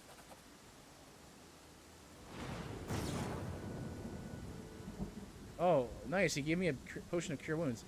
Diplomacy 16. I got 7 from what's her name? Lindsay. Yeah, yes. Good job, Lindsay. What do we get here? I rolled an 18. I didn't even need her help. Bogus scratches his head and hums to himself and puts his chest out. Well, alright. I'll show those troublemakers they'll learn better than to chase an old man around. Someone might even write up some verses about me, maybe even heroic ones. Make potions, sell them again, herbs. Water. Good. Okay, good. We're friends. Alright, I'm gonna save the game just in case everything goes wrong.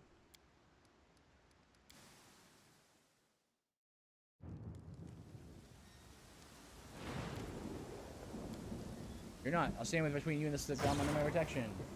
And Miri flexes her shoulders. Finally a fight. I was bored of all the talking. Well, these aren't heroics I was hoping to write about, but I guess even the greatest heroes had to start somewhere. I see you're not easily cowed. I beg you, be careful, and please don't let Oleg do anything too risky. Don't die on me. Villan, go inside. We're going to go meet our guests.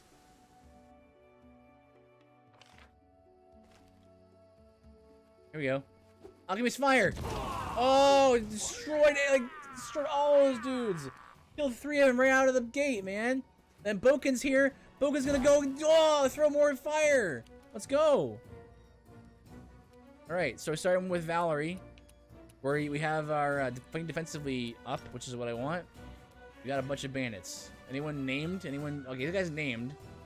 This is probably a really strong guy, because that's just usually how it works. Who knows? Look at this, we killed 5 guys already, right at the beginning. Good job, you two. You guys didn't even need my help. Whack! Oh, wrecked! Yes, sit down, man. I think there was one more environmental trigger you could have found to spill grease around the entrance, too. Oh, nice. Get a little closer here. Not even get, I can't get much closer than that. I'm gonna... Oh, yeah! I don't even need my help.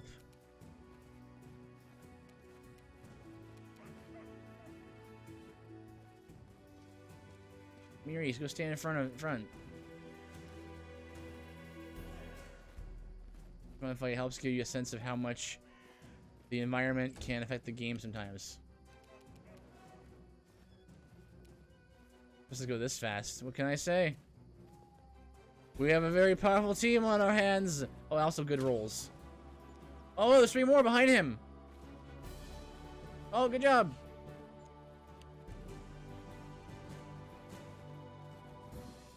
Oh. Look out. No.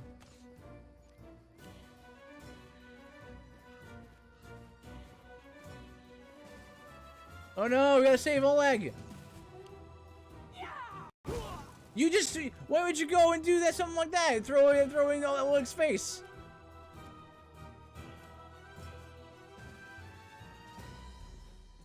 Ugh, and it missed. Let's see. Oh, magic missile won't miss. Ooh!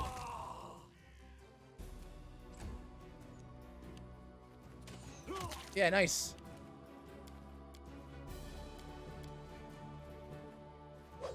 No. It should also use rage. Would like to rage. Let's see. Ear piercing scream. The sonic damage. So save halves the damage. Daze as well. That's pretty nice. I will use one of those.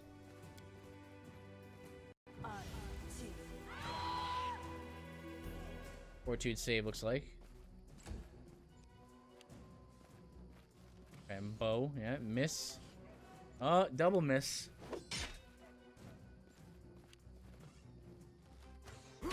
Looks like he didn't do anything. Once again, we can charge. Charge! Yeah!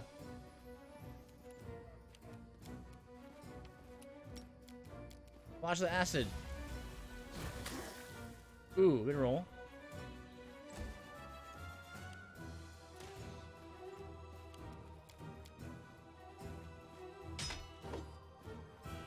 Me not care. Me feed on my own blood. Me barbarian.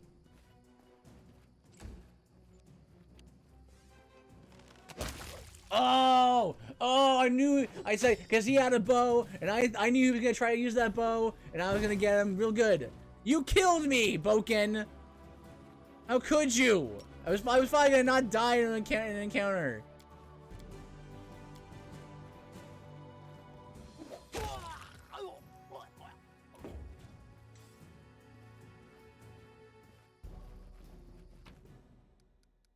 Well, I might as well take all this, right? Oh, what's that? Identified cloak. How can you backstabber? Yeah! Nicely done, everybody. Good you. Logan is breathing heavily, but he shakes his fist in the air menacingly. You rats got what you deserved. Now they'll know better than to treat honest people like cattle. Now Boken here taught them a thing or two. As well as you, Mafuki. You died, didn't you? Now, my lord, head on up to the guest rooms on the second floor. You deserve some rest after such a battle. I need to clean that things up. Oh, he gave me her gold coins. That's nice.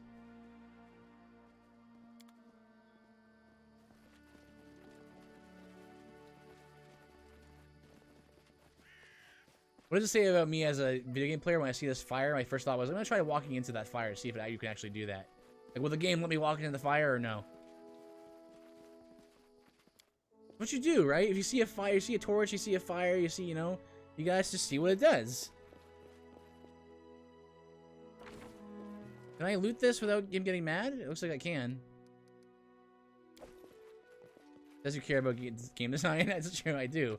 I care about looking at, like, discovering the limitations of the game systems and things, yeah. Hello, Svetlana? That's all over. You have to talk with fine. We'll talk tomorrow once I finish working. There's? No, this is cozy. The consequences for taking things from containers. Oh, it's, oh, I can't, oh, it's locked. Locked. Stressed about that until I looked it up, yeah. I mean, yeah, if you've played some other games, right, that's the thing where you can steal stuff. Divinity Original Sin, Skyrim, you can do that. This book is worth 15 things. Also, werewolves, will-o-wisps, and primals.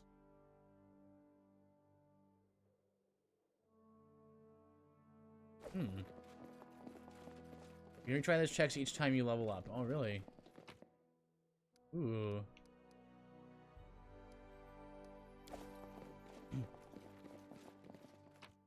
Personal stash. This is, I don't have the, oh, belt. Plus a signet. The signet grants you to wear the ability to cast Bless to spell as a personal cleric 3 times a day. Cool. Oh, you got visibility potion. Raven Feeling scroll. It's something to figure out how to scroll, like how to learn new spells as a wizard. I thought it was you can write, you can like learn scrolls from your, put it in your book or something. What's this? Someone's red panda. Panda's emotional support provides +1 morale bonus to saving throws. That seems pretty cool. You want? You have to learn them through the inventory.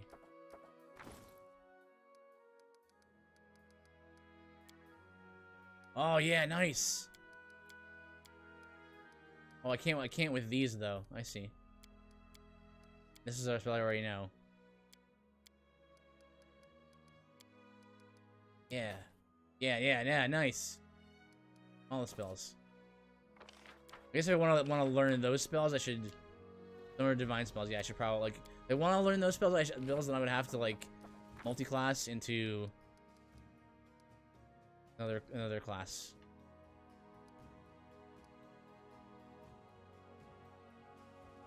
Caster level 9. Whoa. Is it your spells before you sleep? Oh yeah. Right. Got spells here to 2 slots here. Is this prestige class called Mystic Thurge? Cast both Divine and Arcane. I want that. Pen and paper you do in the morning, but not here. Okay, yeah, that's what I was going to do. So glad you told me that. So magic missile is good, and then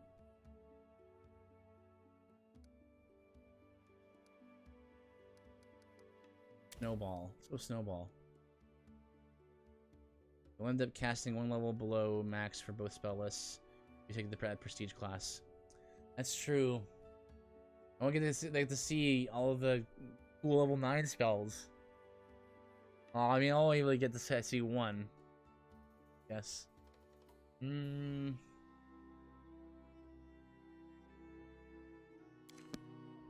Whoops! I think I pushed the wrong button there. Oh no, I didn't. I'm curious to see what mods there are for this game. All right, so let's sleep. You wake up from a nasty dream that tortured you almost all night long. In it, I think the prerequisite is the ability to cast level 2 of each. Oh. Yeah, I'm trying to like think about universal, like you know, I took Universalist, and so I kind of want to keep going with the Universalist thing. In it, you saw a wall of unnaturally thick fogs that surrounded you, slowly moved closer and closer. Quick look at the window, and you find out that the fog was not a figment of your imagination, not a dream. And then, hear me. Please hear me. Can you hear me? Please. Billy whispers as she reaches toward you. Oh, it's at level 6, I think. Okay.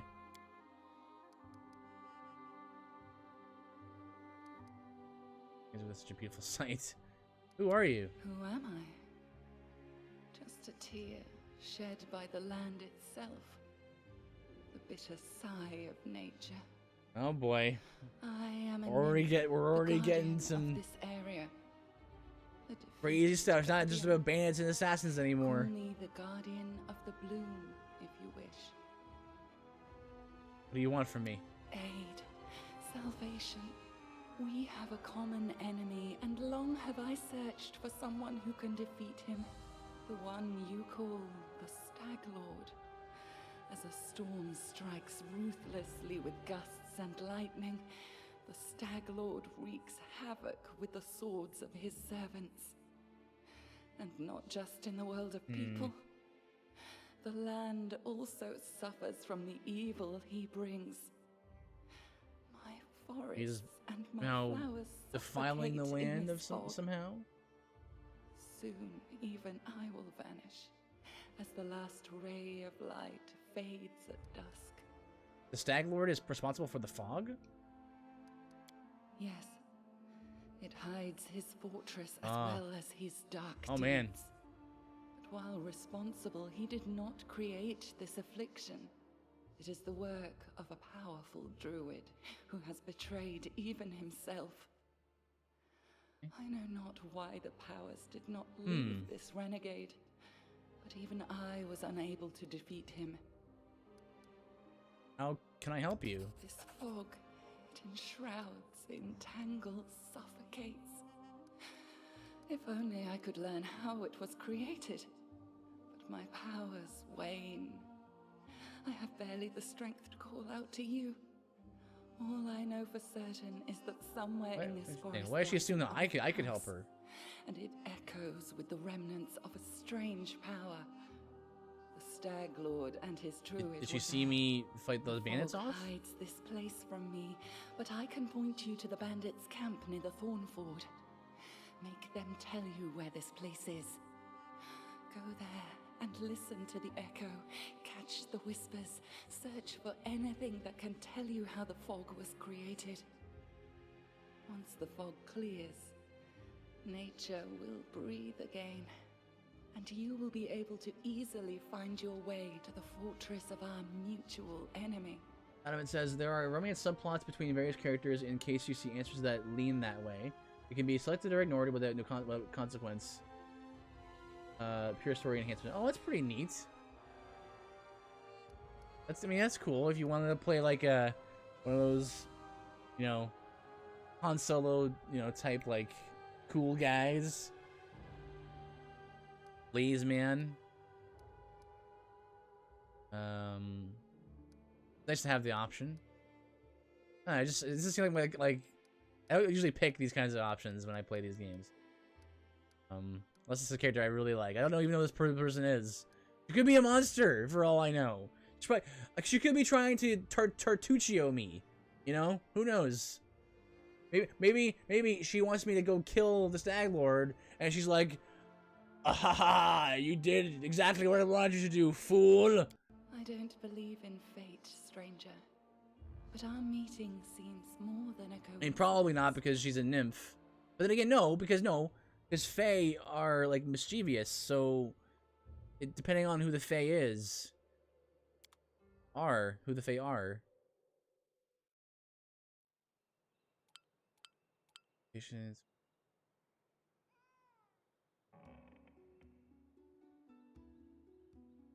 Oh, so this is the hub. This is the game's hub. Okay. Alright, nice. Well, we're gonna save the game here, right? This is gonna be our master save. Right there. I'm gonna also like once this playthrough is done, I'm gonna look up mods as I always usually do, you know, as I usually do. There may be a mod just like skip the tutorial altogether, just like start from here or something. In which case the main file idea may not even be necessary. A Noriel 8 Eyes. Adventure seeking your fortune in stolen lands. You aren't the only kind that must keep your eyes open much back. Judging by the elephant's voice, it's obvious that she started the day with a jug of wine. Who are you? Oh, all these words. Oh. Noriel 8 Eyes is where you retrain your class or hire mercenaries. Oh. You'd like to join me? Pay as Pathfinder here in the middle of nowhere. Why?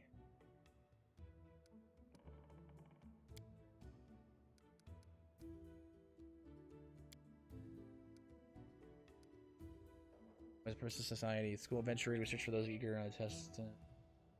We've got knowledge of secrets. The explorers and pathfinders were sort of mutual assistance club for adventure lovers. Exchange experience, share knowledge, and keep careful records. And what kind of members does society have? Adventurers, we have representatives of all races, religions, and beliefs. Grand Lodge is in Absalom. That's a positive name. Absalom has been the city at the center of the world, a metropolis-sized showcase of the greatest traders in all Galarian. The city not only holds a key strategic position for both commercial and military endeavors in the region, but encompasses the site of the ascension of 4 deities and claims to have been founded by none other than the last Aslanti, the god Aroden. Okay.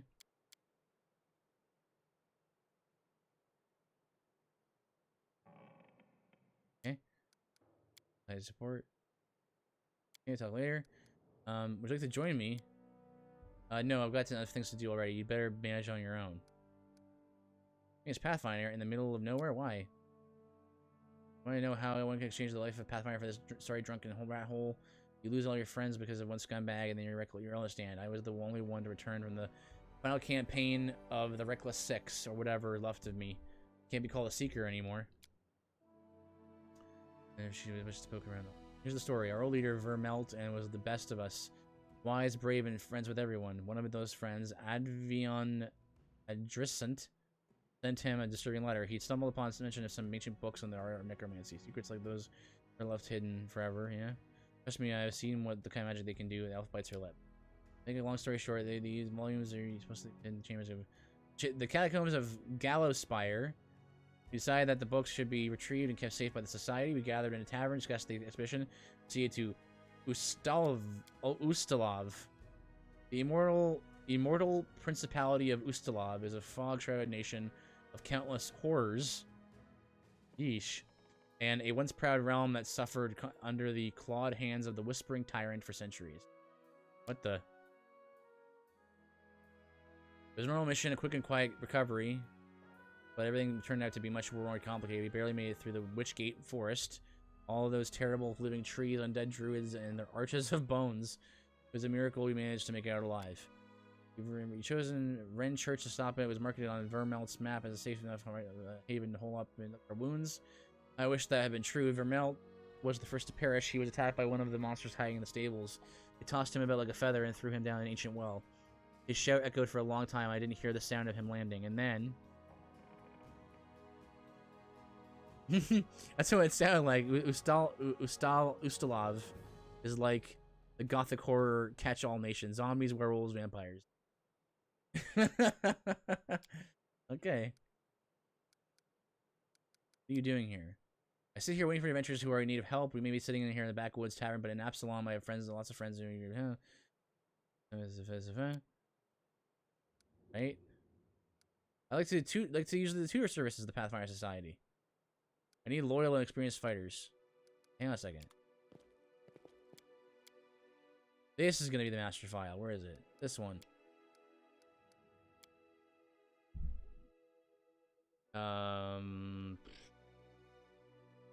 Pathfinder.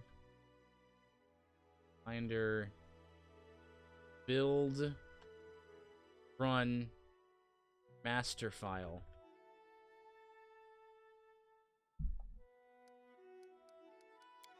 Yep. Each nation in Galarian has a niche or a theme, or is based on a real-world historical nation, like Egypt, India, Spain, France, America. Oh, that sounds awesome! That sounds great! There's plenty of cool stuff about like our world that I think you can use all those different themes to your advantage. Alright, so let me just check out what happens here. 500 gold, yeah. I have friends like that. I just decided to use exactly what you need, and they will come on my signal. 500 gold, right. Let's use the true services. As promised, the first 3 times you request for free training, decide what tools will do for free. First 3 times. So is this how you you respec? Or no? Retraining. Retraining refers to respecing?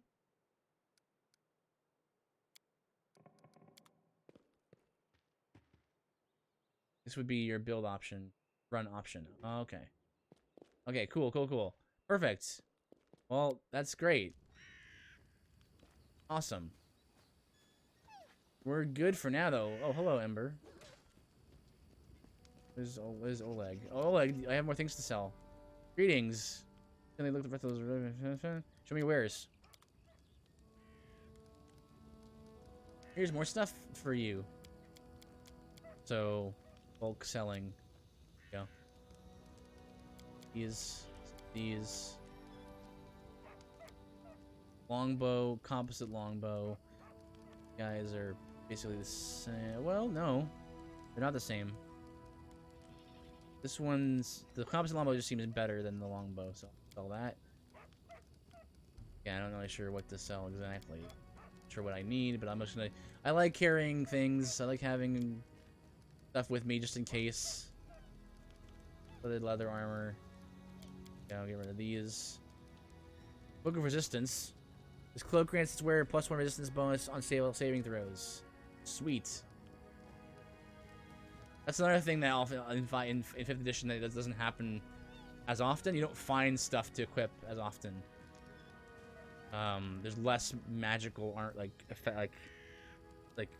gear in general. Spell grants +2 enhancement bonus Constitution and +2 resistance bonus on saving throws against diseases, fatigue, and exhaustion. Okay, well, whoops. There you go. Well, I'm gonna favor Mifuki because he's me. So I know that it may not be like optimum to do this, but I want to give him all the stuff. Like here, give this cloak. Oh, cool! It actually shows up on the character too. Nice. Appearance.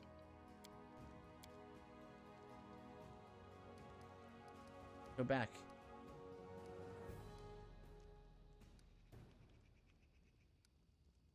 Oh, nice. I like how you can change the colors. Oh no, no, this is affecting the this is the other thing. This is my outfit. There you go. I want it to be gold though. Like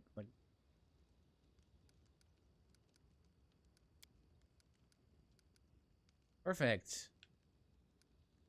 And then like I have like a belt slot, +2 Constitution. Like this is like less not optimum to give everything. I probably should be like spraying it around a little bit, but you know what? I'm gonna give it all for Mifuki. Let's give him this ring. Let's give him these +1 armor bonus because he really needs it. Because boy, do I die fast. Does it actually show up on the character too? It does. Cool. What a thing that you don't need to do. Definitely don't need to do, but you can definitely do it. No head slot. Cool. Nice.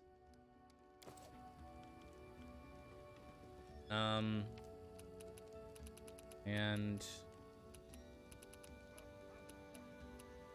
I want to put this in here. I guess I just do this. Yeah, plus. Make sure I look between the pages. Nice.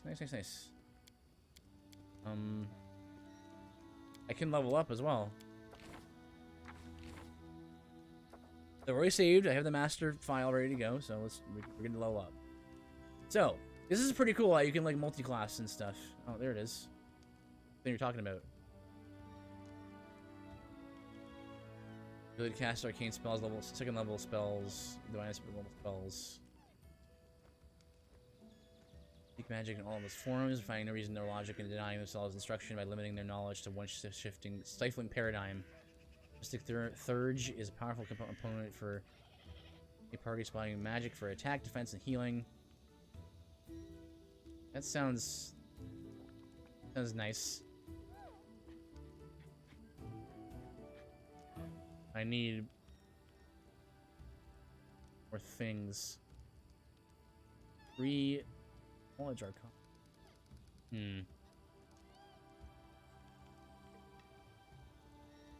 I like how you can like multi-class into anything.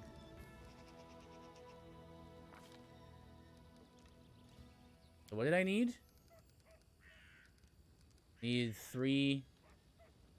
I think I might go see if I can maybe go toward this. Even though I know that I won't get 9 spells.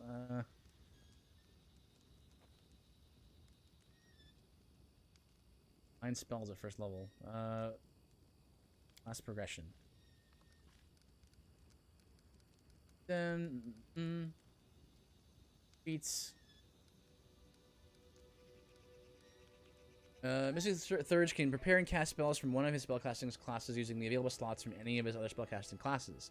Spells prepared or cast in this way take up a slot 1 level higher than they originally occupied. This ability cannot be used to cast a spell at a lower level if that spell exists on both spell lists. Level 1. At first level, a Mystic Thurge can prepare first level spells from one of his spellcasting classes using the second level slots of the other classes. Every 2 levels thereafter, the level of spells that one can be cast in this way increases by 1 to the next level. 5th level spells at 9th level Most of these spells do not change, but they otherwise follow the rules for the spell casting.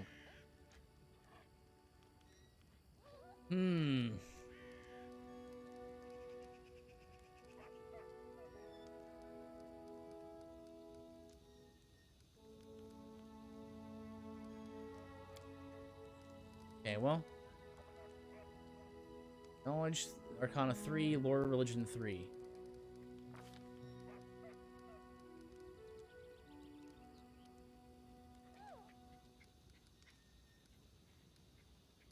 Religion 3, so if we want to do that. Again, I want more persuasion. I want to be persuady boy. You know, Lindsay has 7. So that's kind of gonna be me, I think, is just like boom like that.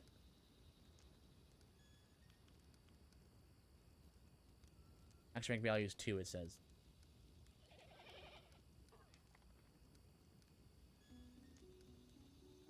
And I get 2 spells. I know all of these.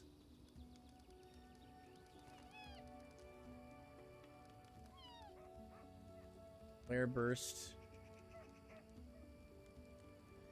Is burst a dazzle? Burst, like a burst that has a dazzle effect? For a minute. Those creatures aren't found effective. Grease.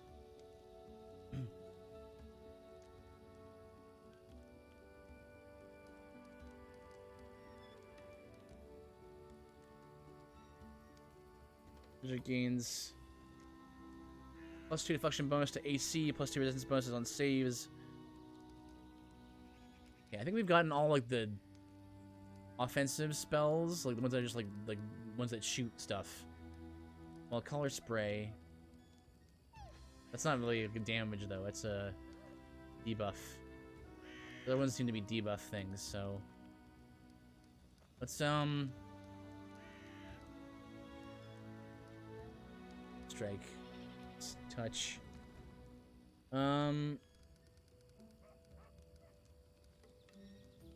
Increases movement speed by 30 feet.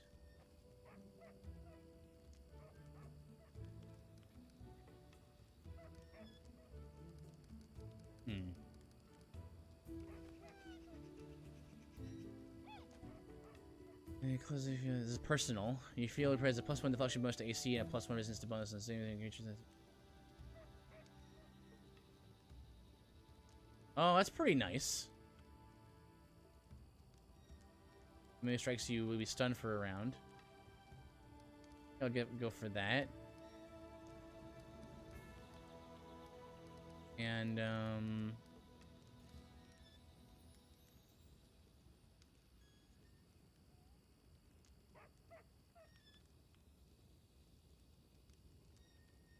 and just hit color spray.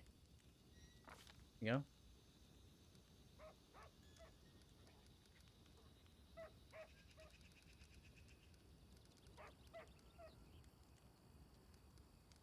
Nine +5. Equation.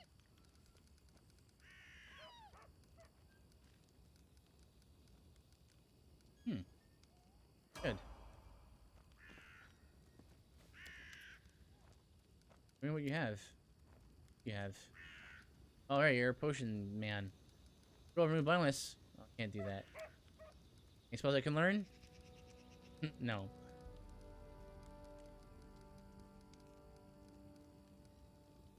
Potion of inflict light wounds.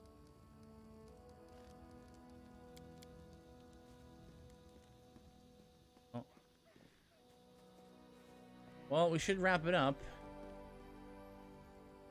Actually, kind of crazy how I feel like I haven't done that much. I just did the tutorial on like the first like fight outside of the tutorial, really. Save over that. Don't save over that. Save over this.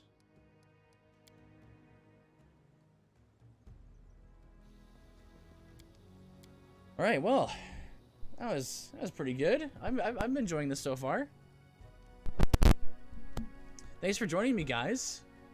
I will be back on Friday, Lord willing, for more of this. Try to get a little more into the game. It's gonna be a long playthrough if I go, stop to read everything, because there's a lot of dialogue in this game, as you would expect, I suppose. Yeah, thanks, guys. This has been a good experience so far. I think so far, I think I might end up liking this a lot more than the last viewer requests. We'll see. All right, guys, take care, and I will see you later.